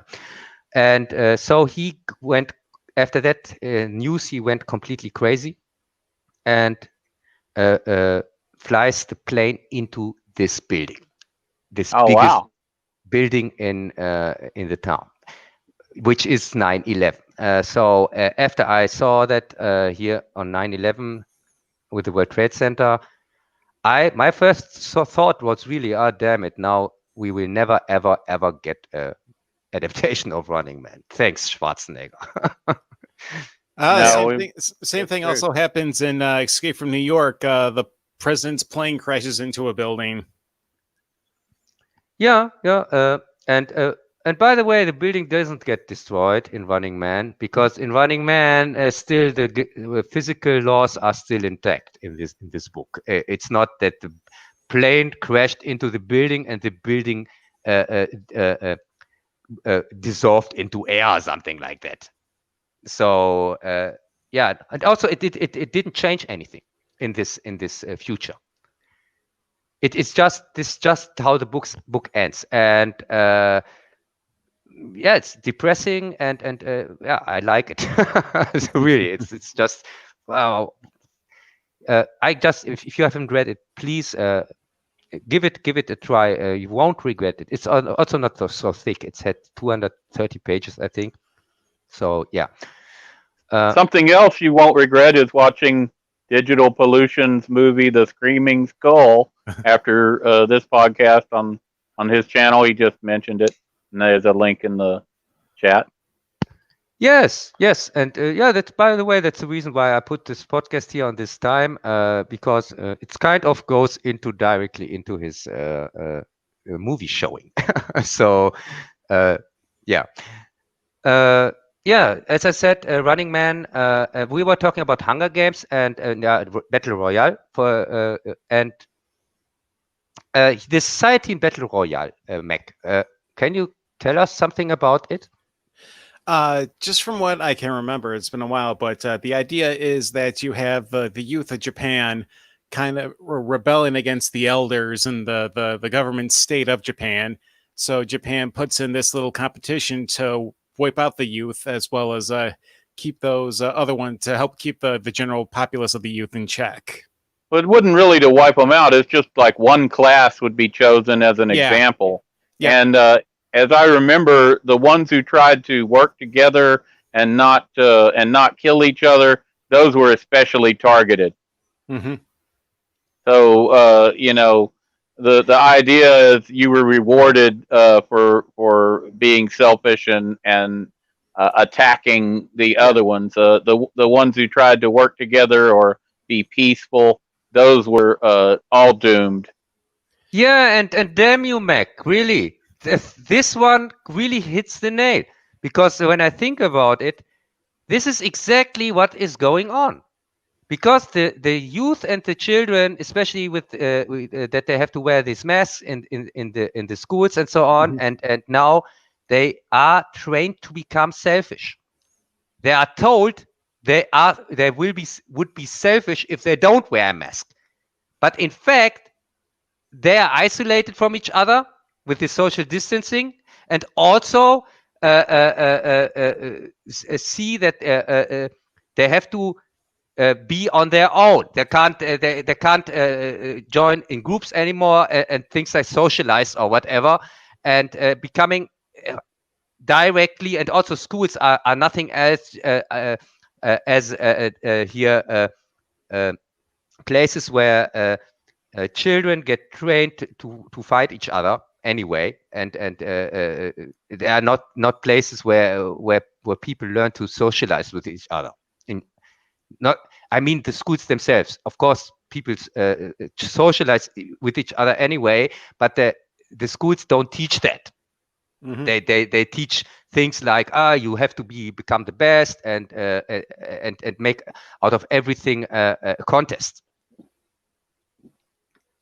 I'm trying to think of one of our dystopian movies that has the mask wearing. I believe, I'm not sure, Soylent Green or Omega Man had. No, it was Soylent Green in the Scoop still. Some of the people were definitely wearing masks. So maybe that I'm trying to think of other ones. But the masks in Soylent Green were because of the smog. Well, that's what we're assuming, but it could be that they went through a series of these events like we're having now, and the masks are part of that as well.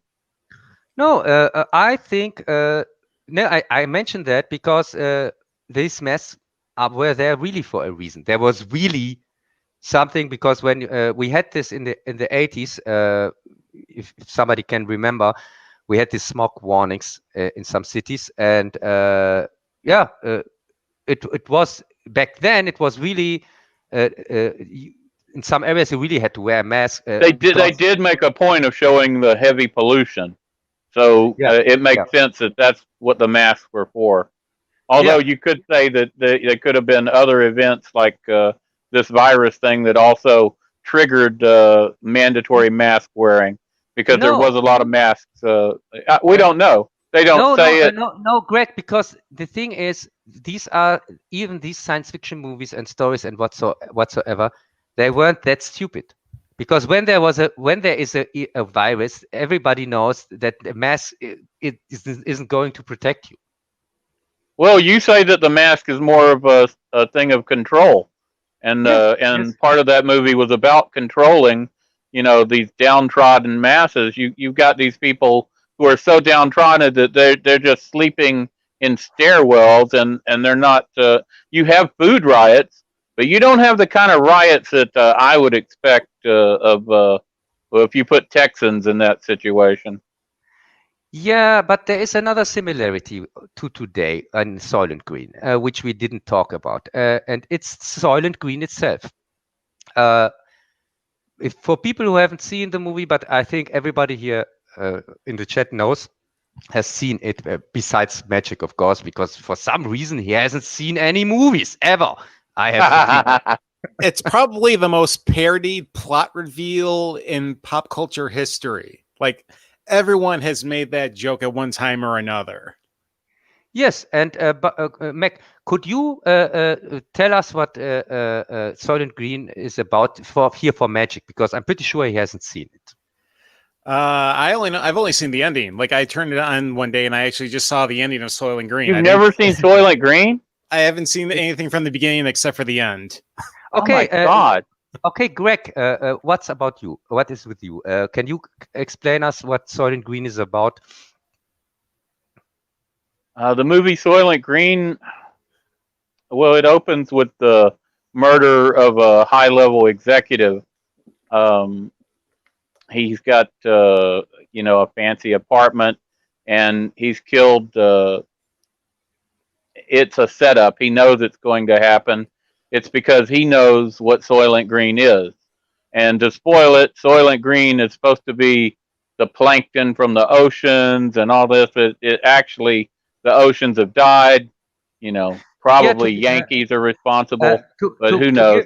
To give a little bit more context, first off, the society, most of the people eat these things that look like plastic. Right, and that's Soylent Green. That's supposed to be the ocean, the plankton that's being harvested. Yes, and they have Soylent blue and Soylent yellow, red, but the most popular is Soylent Green. And that's when the food riots are, when they run out of Soylent Green. And that's when I talked about the scoops. The scoops are the old-fashioned garbage trucks that they lowered them, and at the same time you would have the police in riot gear herding the people forward, and then the scoops would come on and they'd scoop groups of people and dump them in the back, and they'd carry them off. Well, they were carrying them off to kill them so that they could become Soylent Green. And everybody thinks it's the plankton. It's not. The oceans are dead, killed by the same pollution that causes everybody to wear the mask. You have the high level society, and I'd mentioned the furniture. That's the beautiful girl who Charlton Heston gets with, because he shows up after the murder. He does a police investigation, and he's seeing food he's never seen in his life. And he scoops it all up and he splits it with the others. And when he gets back, you have Edward G. Robinson in his last role, and he's able to make him stew and all this stuff. And he's called a police book because they don't have computers and they're really run down society. Whatever they had before, they're down to like nothing. And he helps him solve his cases or whatever and looks up information.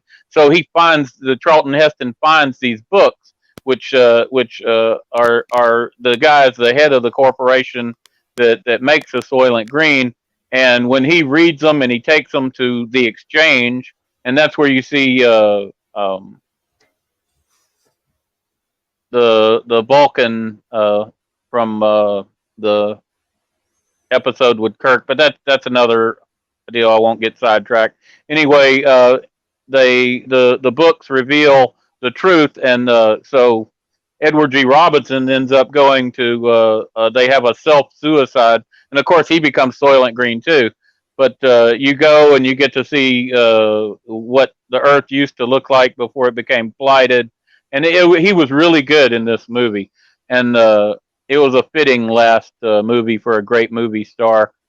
And Charlton Heston and him work really good together in this. So, long story short, he tells Charlton Heston as in one of his last deals before he dies, the secret. And Charlton Heston goes out to one of the factories and he sees the bodies coming in. He sees them being converted.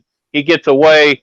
Chuck Connors he used to be the bodyguard of the guy who got killed. Of course, he let it happen, and him and a group of people from the people who are in charge of everything, lizard people or whoever you want to call them, the people behind the scenes, they send them to kill Charlton Heston, and of course he calls his captain, who's black, and he has to survive long enough for him to get there, and you have a shootout and stuff, and then you have the most famous line, one of them in movie history, when Charlton Heston, he's being carted away, and he's like, "You've got to tell them. You've got to tell the exchange. Soylent Green is people. It's people."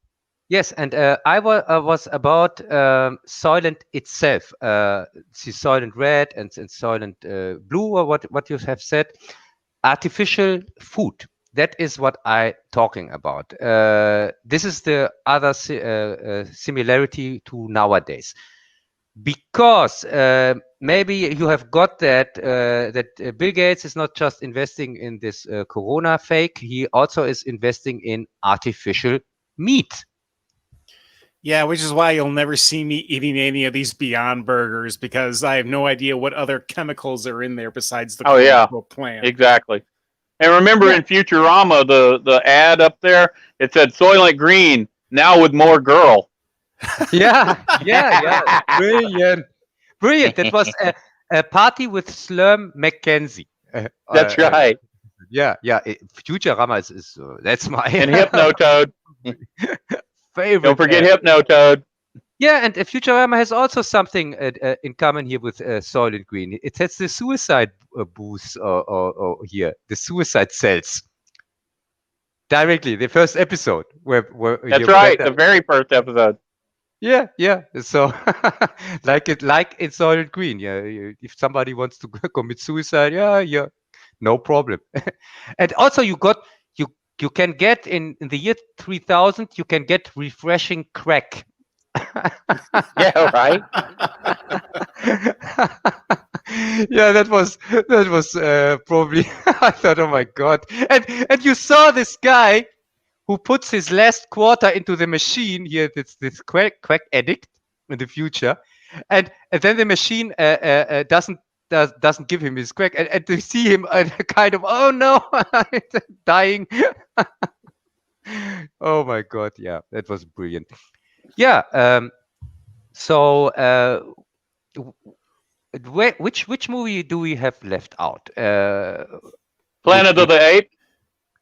Oh, I was gonna say Blade Runner. Yeah. Well, yeah, that's it. No, but kind of, yeah. Blade Runner, yeah. I thought about Blade Runner directly when you talked about Metropolis, but yeah, Blade Runner. Mac, what can you tell us about Blade Runner? You have Detective Deckard, who is investigating the arrival of beings known as replicants, and it's his job to take these subservient robots out. And you have this renegade group of replicants led by Batty, played wonderfully by Rutger Hauer, and it's basically Deckard trying to deal with the moral dilemma of these robots who are trying to live like us. And you have are that really robots? it's weird. You got robots, cyborgs. You can kind of run the gamut as far as what you want to call them. I thought they were kind of clones, because they didn't have any artificial parts. They were humans or not? No, definitely not human. I don't think. Mac, what would you say? Because an android is a mixture of or a cyborg is a mixture of mechanical parts and human parts, and an android is completely mechanical, like a robot. They were able to work like in deep space. Remember Rutger Hauer talking about that? So they I don't think the human body would hold up to what he was talking about them doing. Yeah, I think if they had, I think they had to be totally artificial. Yeah, but you couldn't detect them outside of a special test. If there would just be robots or something like that, then you could just take a blood sample or something like that, and then that's. No, that's how advanced their technology was. Is how I read it. But maybe I'm wrong. Let's hear from Mac. I don't know. From what I remember, they could easily just be passed off as humans. So a robot, you really can't have be that indistinguishable from humans. But I would say, yeah, their cyborgs is probably the better answer. Yeah, no, Brent. I think. Well, robot's a very primitive word, but you know what I mean. It's basically indistinguishable, but they were super strong, and I think they were replicants. They were replicated human. and they were Yeah, so well replicated you couldn't tell. yeah. As Brent says here in the chat, replicants, which means they are uh, uh, More built. human than human. No, they have to be built if they are replicates. So maybe like data? No, not like data. It has to be more like cloning. I'm not sure. Yeah, that's the only thing that makes sense. Yeah, but it's really it's this thing that bugged me from first time when I saw the movie. I didn't get it. Are these humans? Are these robots? What is with it? What is up with these guys? Yes. But this is the society in Blade Runner. We have these. Most of the people are just struggling, like in Soylent Green, I think. And then you have these elite who are leading, who have make the decisions. But the really high ups over them, we don't get to see. Or Mac? Nah, yeah, the I guess those the heads of the oligarchy are kept. They remain in the shadows, and I haven't even bothered to watch Blade Runner 2049. It's just that I've just heard nothing but bad things about it. Yeah, it's crap. Don't bother. I don't like it. Good to know. Yeah. Yeah, but what I like is the original novel, and of course, and yeah, it differs a bit from the movie, or a lot. But yeah, so in Blade Runner, the society, as I said, there are kind of most of them seem to be poor. Came off like that. Mm-hmm. Living in slums whatsoever, but they weren't really suppressed. You didn't get that they were kind of constantly on the brink of a rebellion or something like that. Maybe because of these replicants, because these replicants are, well, I interpreted them as a kind of slaves. They were like the humans, but without the human rights. Just there to work till they die, which is for me the definition of a slave. Yeah, now that you put it in that way, you can also draw a lot of parallels to Moon with Sam Rockwell, where he's like the one astronaut in space doing all these menial chores. And then when he thinks he's going to be brought back to his home, brought back to Earth, they actually kill off a clone and bring in a new Sam Rockwell. So yeah, I can kind of see a good parallel between those two.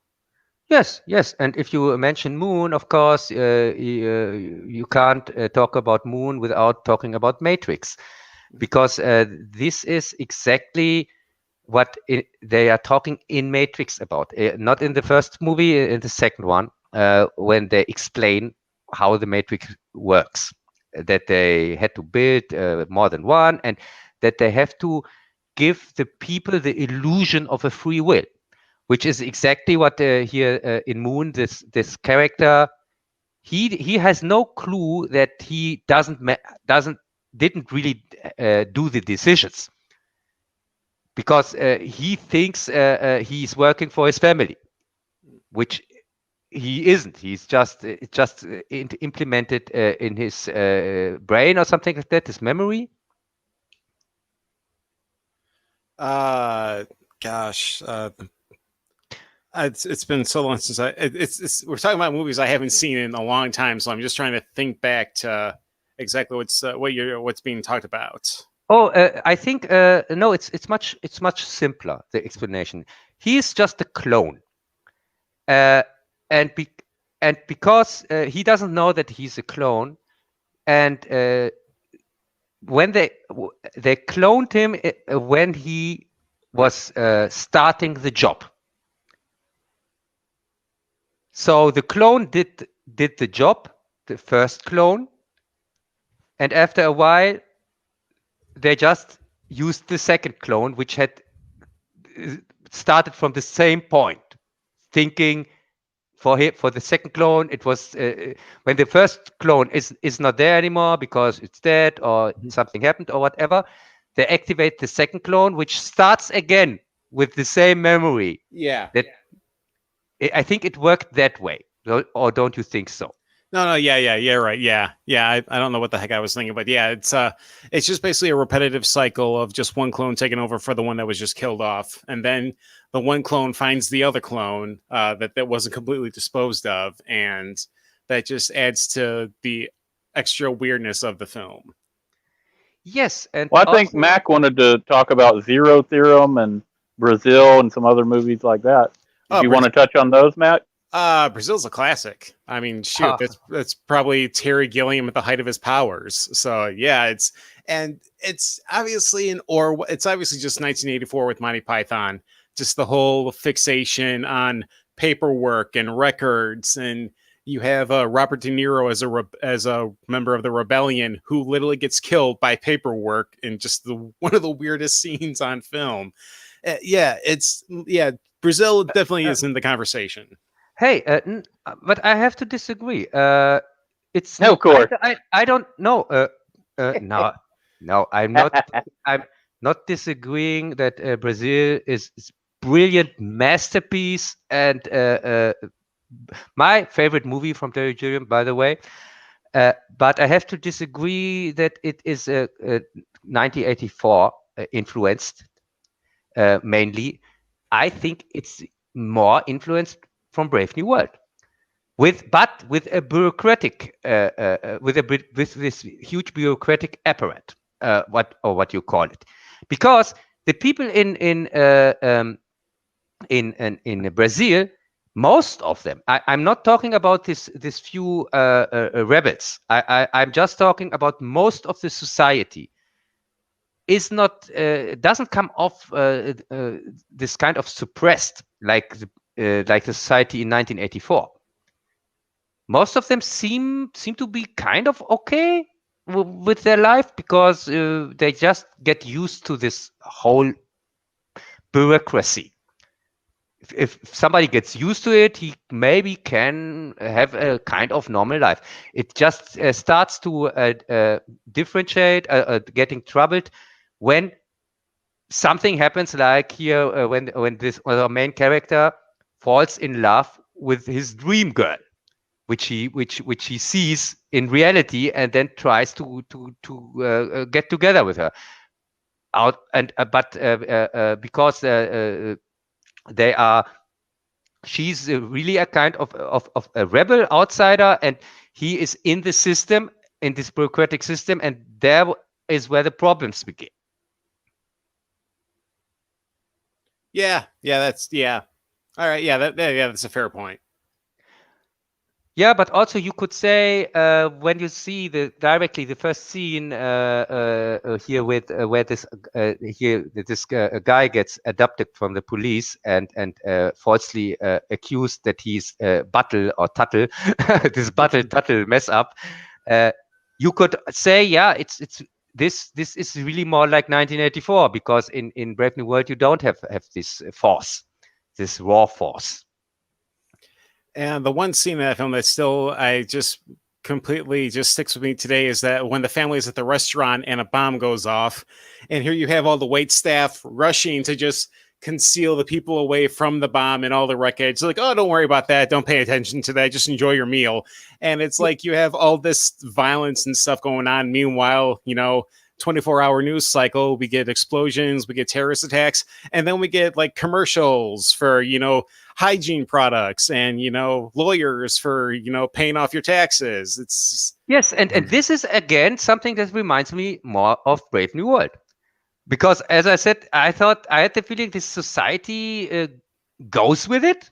It's not that not the whole society comes off so oppressed like in 1984, where you clearly could see everybody is kind of under constant pressure. Mm-hmm. Yeah, so yeah, Brazil is a brilliant mixture, maybe of both of both themes. But it's why it's so unique. That's true. I agree. Yeah, well, probably the best example how to bring these two themes together, because Huxley, for just that people, if they don't know that, Orwell was a student of Huxley, and his novel came out 12 years after Huxley's. Huxley's novel is from 1932, I think, and 1984 is from 1949. So it came out 17 years later, and of course he knew Brave New World, and I think that was also a reason why he made it kind of some things kind of exactly the opposite, like his teacher. It comes off a little bit like that. Because you have both these dystopian societies, but in Brave New World you have the people that go with it, this natural conclusion of an evolution, and in 1984 you have this raw force where dictatorship is just established, and of course with a huge bureaucracy. Like we see it in Brazil, yeah. So yeah, you have to, yeah, as I said, and by the way, most of these dystopian stories, that is a thing where what I became aware of when I started my series of them. Most of them go with Brave New World. They have more the theme of Brave New World. Not so much like 1984. 1984 is kind of unique how it portrays the future. Because, as I said, in 1984, it's not a progression that came from the society itself. In Brave New World, the society evolved to this point with this woke culture and so on. And you have the same thing also with Fahrenheit 451, and you have the same thing also with Logan's Run, by the way. It's also Logan's Run is also not that is not a dictatorship that came on and started to suppress the people. It's the society that evolved to that point. The only thing which is not again more like 1984 then again is Matrix. Because in Matrix we have this force from outside, these aliens that are terrorizing the people. So yeah. Mack? One question I actually wanted to bring up is why we never ever really see utopias in popular culture, or the ones without the underlying sinister underbelly. So why do you think that we never really see any utopias in popular culture? No, we see them. We don't recognize them because they are so obvious in front of us. It's like not seeing the forest because of the trees. There are so many trees that you don't see the forest, because of course we have utopias like Greg. Well, you had the Eloy in the Time Machine, which at first you thought you had a utopia. Yeah, no, I wanted to go more into Star Trek. Oh, yeah. The biggest utopia is directly in front of our eyes. Star Trek, we have that. We have that Back to the Well, that's Future. true. That's our utopian future. Yeah, and it's the most likely future. Compare, if we can keep from tearing things down, I think we can control these, minor communist, peons, and keep our society moving towards that hopeful future. Gene Roddenberry was right. And if you look at Star Trek's, track record with a lot of things, our race relations improved dramatically. I know it doesn't look like that right now, but that's because certain people are profiting from dragging us back down, and that'll have to be dealt with. But not just that, but the technology. The technology's right on the money of where we're moving to, and we probably will come up with something like warp drive, and who knows what we'll come up with. We're right on the verge of some truly amazing discoveries, I believe, which will transform society even more. I mean, just look at how society is being transformed by the technology that we got in the last couple of decades.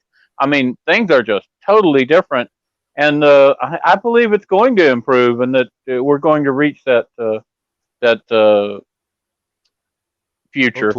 Utopia level. Yeah, Mac, would you agree that maybe Star Trek is the closest thing to an utopia? Yeah, it's a utopia, but I just think of the conflict with races like the Romulans and the Klingons, that it's almost utopia, but at the same time, I see utopia as being very little conflict, no crime, because utopia that goes all the way back to Sir Thomas More back in the 1500s. That's how. But the internal conflict, the conflict between nations and races, had been eliminated. Yeah, we only, these were aliens. We were, and as the series progressed, enemies became friends. The Klingons, became our allies. So you couldn't expect to have instant allies when you meet. Yeah, and also Brave New World is an utopia. It is not with everybody. I mean, some of them we did, but I think Roddenberry had it on the nose. At least as a hopeful vision of what probably should be. It things could always go the other way, but it's what we appear to be building toward. Yeah, and as I said, Brave New World is an utopia. It is an utopia which our main character here, John the Savage, is not okay with, and that's the reason why he commits suicide at the end, because for most of the people on Earth, it is an utopia. They don't have to make hard work or whatever, can do whatever they want, are constantly on drugs and kind of happy, if you can say so. I don't know. And they are not missing anything, because you just miss things that because they are not aware of many things.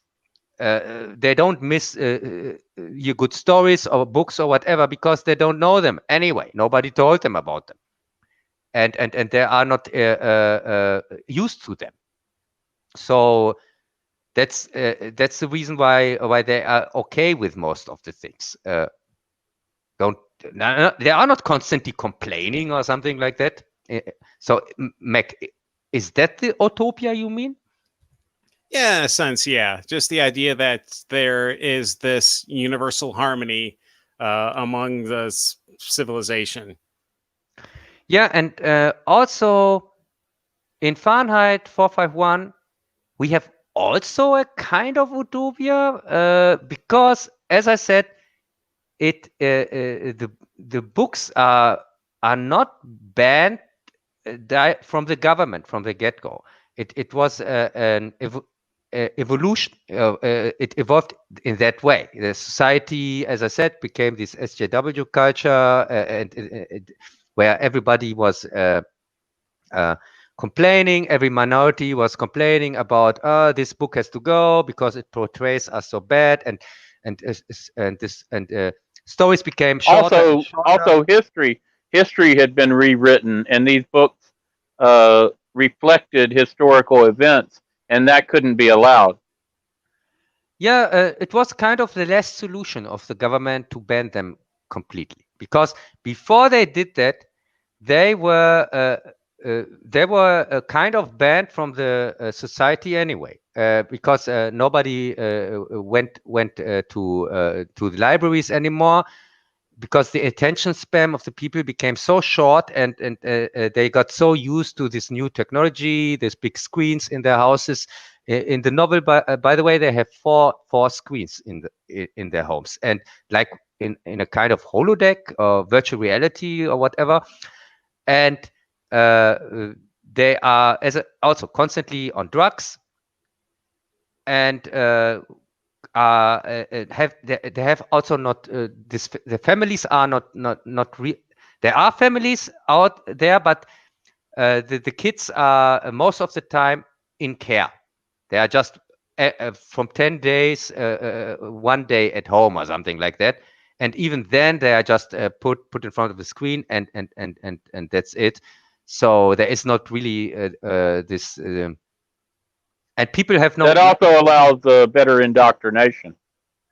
Yes, and people have not these deep feelings for each other for some reason. They just living together, but without this emotional impact. And maybe because of the drugs. Like in Logan's Run, where you don't really have any friendships or you know, a lover or a mother or father or sister or brother. They break apart those relationships.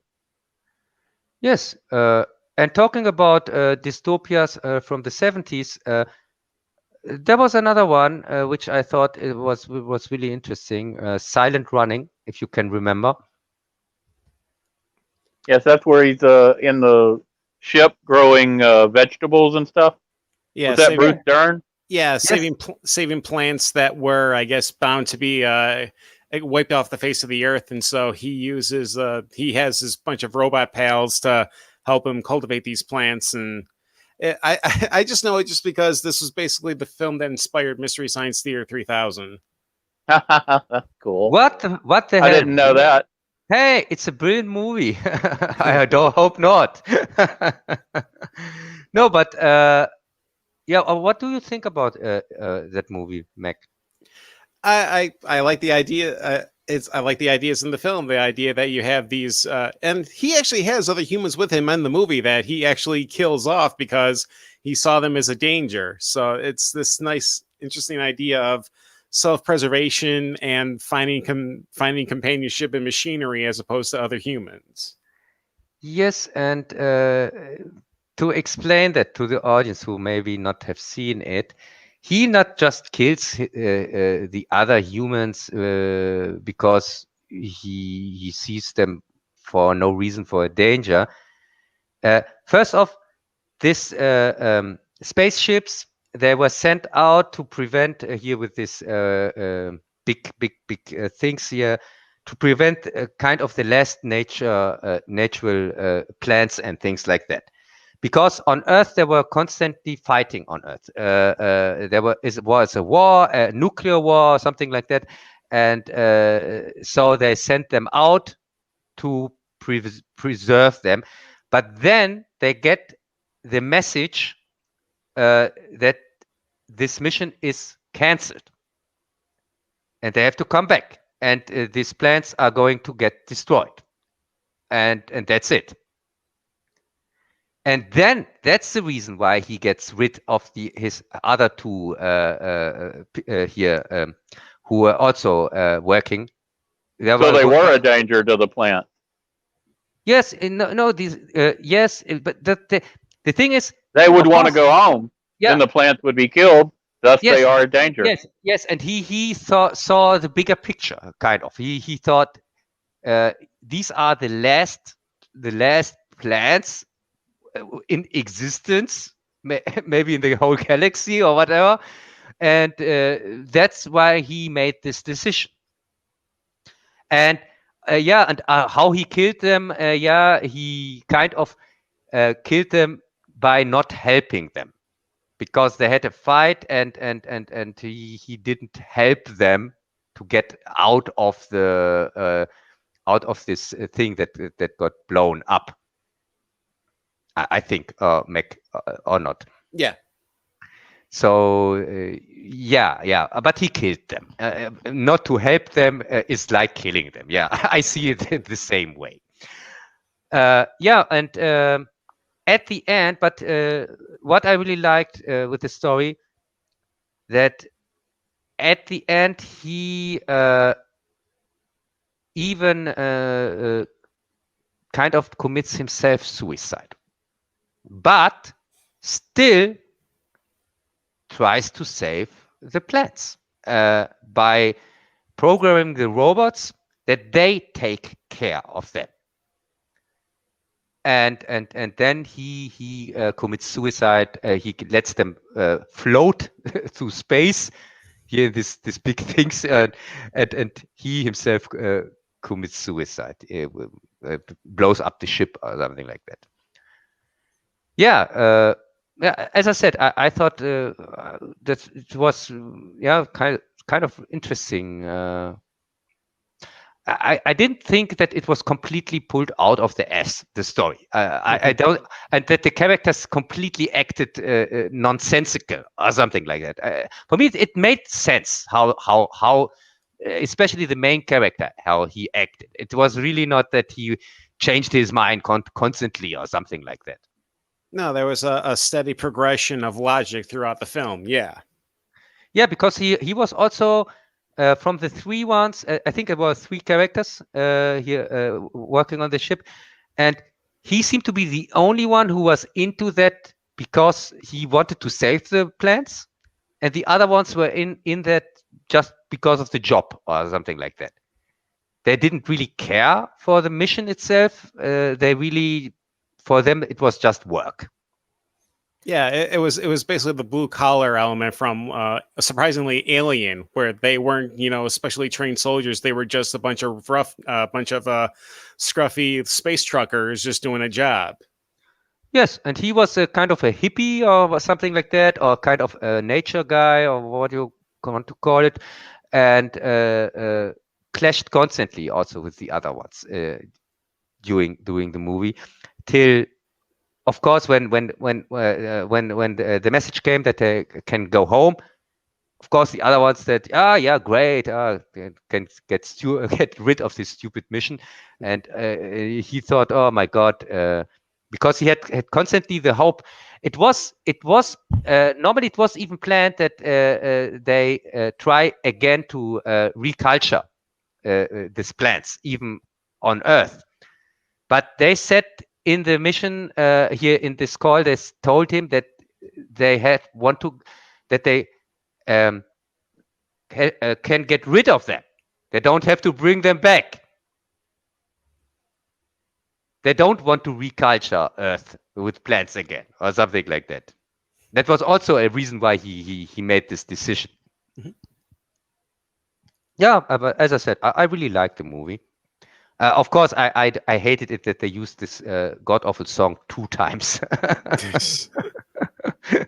Yeah, that was this is my only complaint. Yeah, maybe with a new soundtrack, it could really become a classic. Yeah. Yeah. Yeah. What do you think? Did we leave out something important in our Utopia discussion? One dystopia I actually was kind of wanted to bring up, not really based on the film, but actually video game related, Rapture from BioShock, which touched on a lot of things. It touched on individualism versus collectivism. We talked about the defund the police, and Rapture went into an opposite direction. They actually instituted like privatization of firefighters and policemen, and it's like that scares me just as much as defund the police. Oh, okay. Privatization, yeah, that is a huge problem, and this could be is going to be the worst thing that is going to happen when they privatize prisons, police, enforcement, everything. When everything gets privatized, then we get really kind of a So the Blade Runner. corporations will be in charge. Mm-hmm. Yes, then the corporations would be in charge. Then we get really something like Running Man or here Blade Runner or whatever, and get this dark future. Because clearly, then all hope is lost. If companies run the planet, then yeah, there's no living anymore here for normal people. Mm-hmm. Yes, because there won't be any because we will get this different laws, this different kind of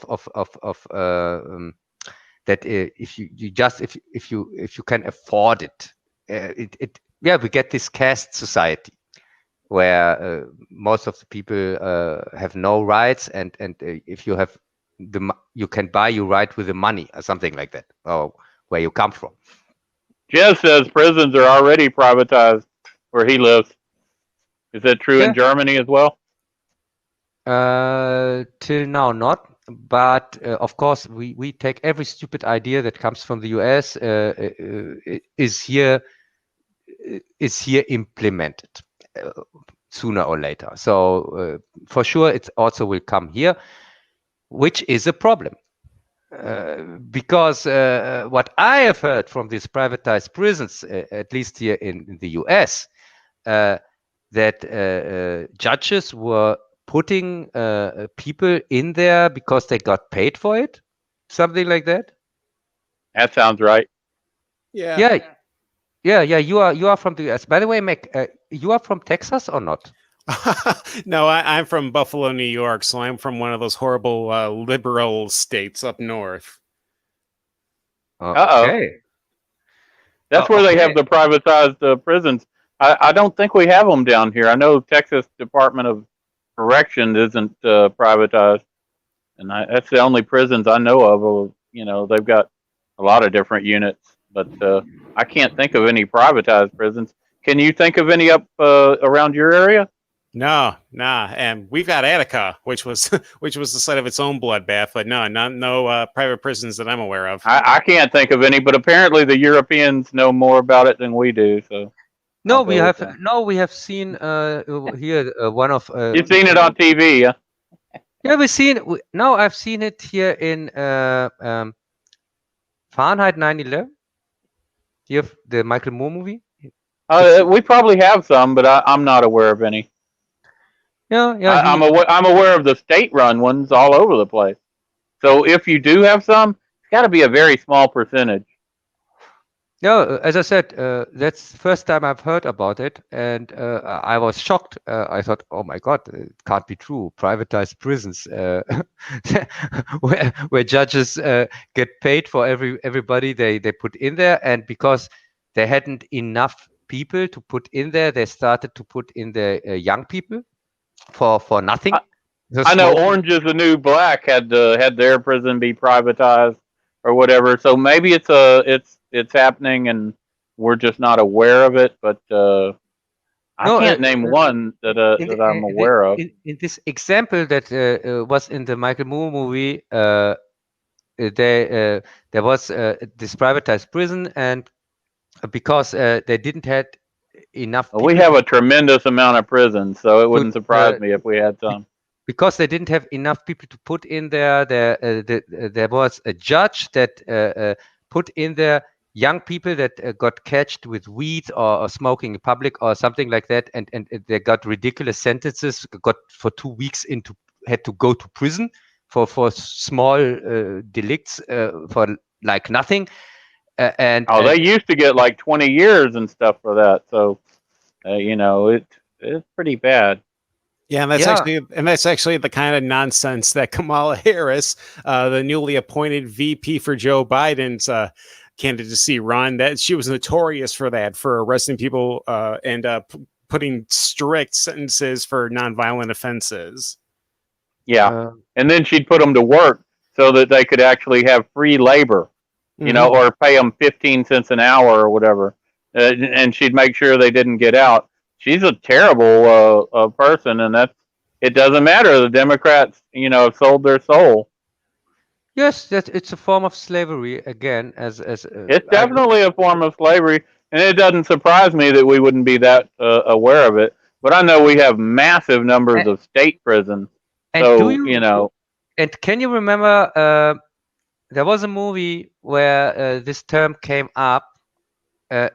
And it was not a science fiction movie. It was Shawshank Redemption, where of course, where this this prison guard the not the prison owner here, the director, or what you call him, the warden.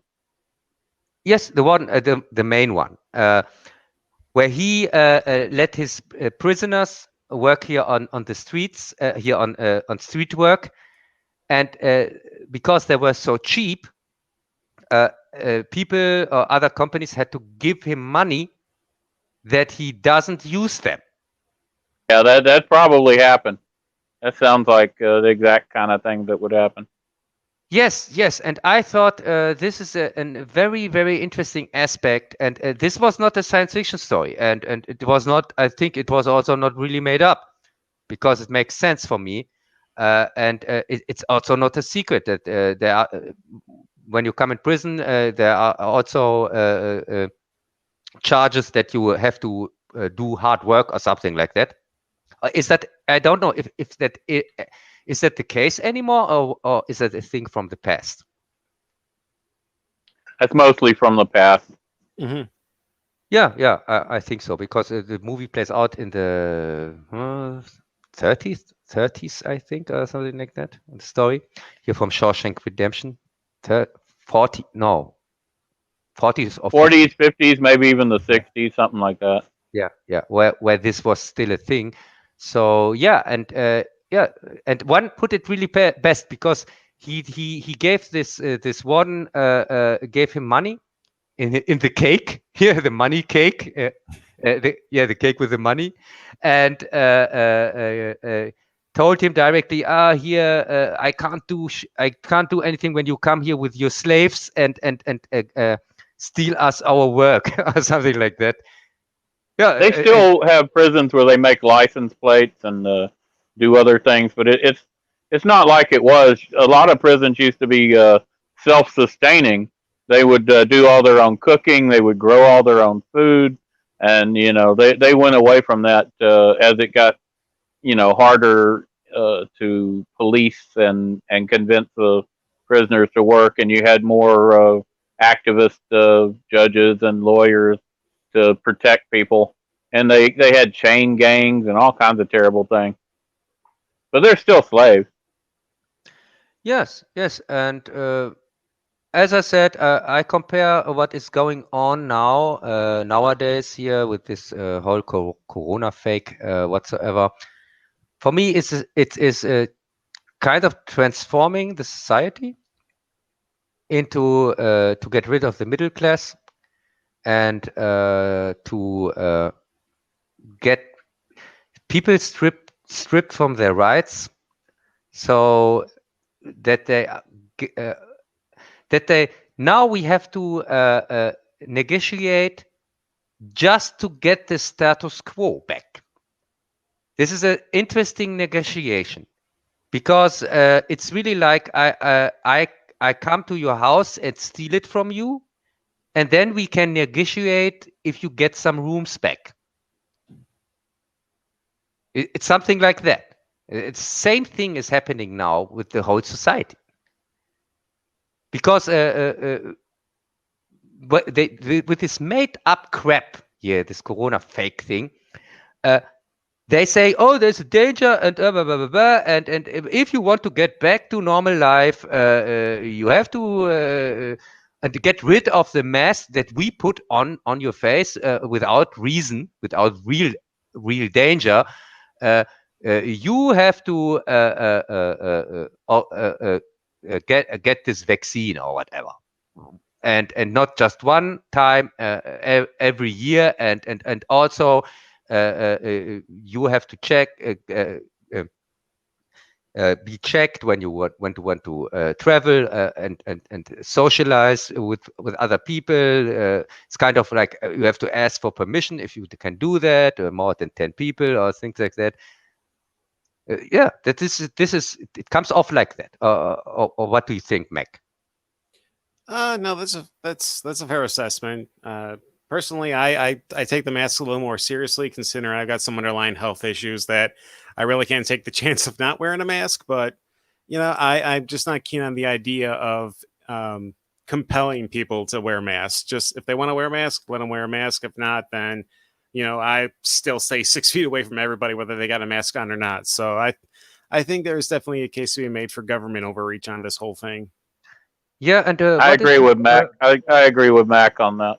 Yeah, but Mac, what is with this social distancing crap? Just keeping 6 feet away from people. That's because apparently with what little testing has been done, they say that 6 feet's decent range, not to worry about being being caught with the disease or not. Okay, and can you tell me how deadly is this disease? My father's an RN and he's seen patients with it. The way this virus works is that it shrinks the lung and then hardens it. So, and that's the danger of using a respirator, is because if you apply too much pressure, you're going to pop somebody's lung and kill them. So that's one of the tricky things with this virus. So really, it's just a matter of just trying to, get used to, not breathing so heavily, just working around the disease. And then eventually the disease, for those who are able to get past the disease itself will go away. It's just a matter of weeks. It's just making sure that you're not overreacting to when you do have it. Yeah, but how deadly is it in percentage? That I couldn't say. And honestly, with Dr. Fauci, I have a hard time believing anything that comes out of that guy's mouth. Okay. I can give you some hard numbers here from Germany. Okay. We have, since the outbreak of this virus, since this year, we have 9,320 deaths of official corona deaths. So we have more than half of the year gone, and under 10,000 corona deaths. But Germany was barely touched, though. Yes, but this is the official number, by the way. It's not some number I made up. It's the official number from the RKI. But the flu alone makes 20,000 or 25,000 deaths every year. Just the flu alone. So, I think flu deaths are going to be reduced because of all this social distancing and we masks. I think going forward, we're going to have less, the regular flu that's been killing people all these years. You're aware of that. I think they will have a beneficial effect of reducing those numbers. No, the thing is, we have 9,300 deaths here in Germany, official corona deaths.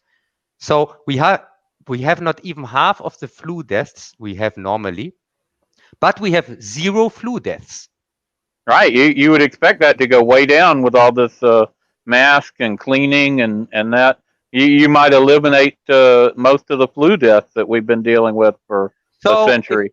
So somebody who is not a scientist like me, and if he gets told, yeah, we have this new virus that killed 9,300 people this year, but on the other hand, we don't have any flu deaths anymore, which were normally 10,000 for half of a year, 20,000 in a year. So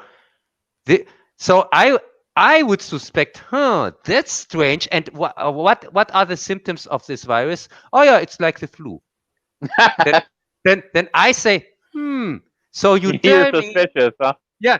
So you tell me, you have this virus, which is kind of exactly like the flu, has now killed this people, not the flu, but the flu disappeared completely. First time in 2020 years, the flu is gone. We have defeated it, but instead now we have these 9,300 corona deaths or COVID deaths or whatever. So doesn't that sound a little bit suspicious? There's a lot of suspicious stuff going on, but it would be awesome if we defeated the flu as like a side benefit to all this.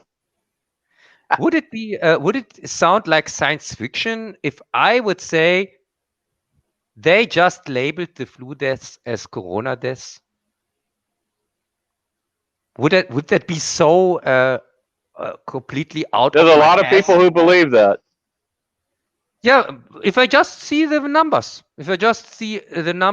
for themselves, somebody tells me the people who normally die of the flu, these are now corona deaths, but they are not more than usual. It depends on whether you believe what the people are telling you. And, and on the other hand, if you don't believe them, then you can put it up as flu deaths. If you do believe them, then Yeah, but You the know, thing, you could expect for flu deaths to go down with the massive social distancing and mask and germ fighting. It would make sense for that to go down, wouldn't it? no, not really, because the flu, uh, first off, it's not even scientifically proved how people get infected. Not with the flu, not with corona, not with anything. It's not. There is no proof for scientific proof.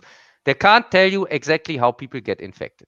And also the symptoms for corona, they seem to pull them completely out of their ass, because everything is nowadays a corona symptom. Oh, and then you have this new symptom. Oh, and then you get blind, and you get deaf, and your dick Well, falls off. normally the virus mutates, so you'll have a change in symptoms. Yeah, but isn't that a bad storytelling, and you making up the story for them? I don't know. Yeah, I because don't know what the answer is here. because if when you say, yeah, but okay, probably it has mutated. Okay, explanation for everything.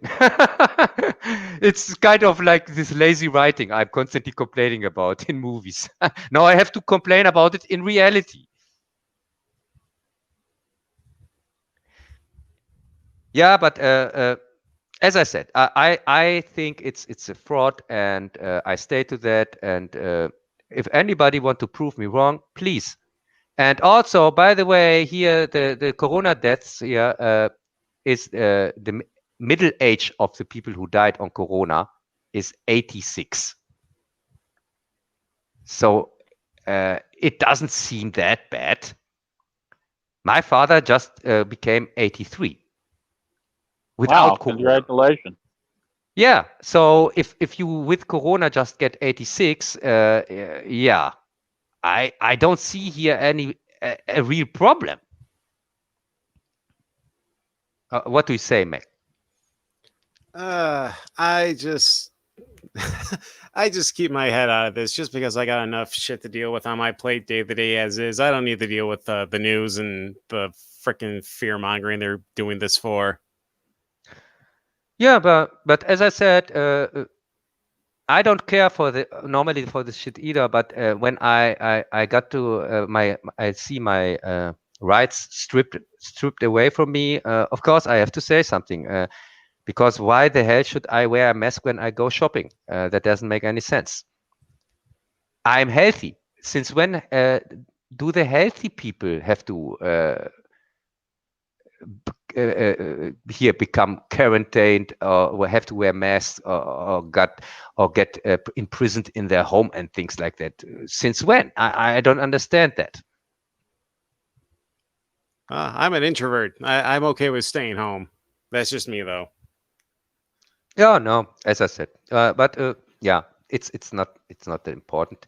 So I would say we wrap this up because in 15 minutes, Jess is Oh starting. yeah, we're coming up on Jez's show. Everybody needs to get over there and see it on the Digital Pollution channel. Yes. So Jess, you can put again a link here to the to your stream that we can go directly over there. And I have to thank Mac here for joining us. And subscribe to Mack on BitChute. He's got some good videos. Thanks for the invite, guys. Yeah, every time again, if you like to, and we really have to make a separate stream only on Fritz Lang, I would say. That is a thing we have to do sometimes, okay? Yeah, absolutely. Yeah, I've actually got on my list to check out some of the other silent stuff besides Metropolis. I've got Spiders is one of his other movies that I'm definitely interested in checking out. And then what is it? Women on Venus, I believe, is the other one.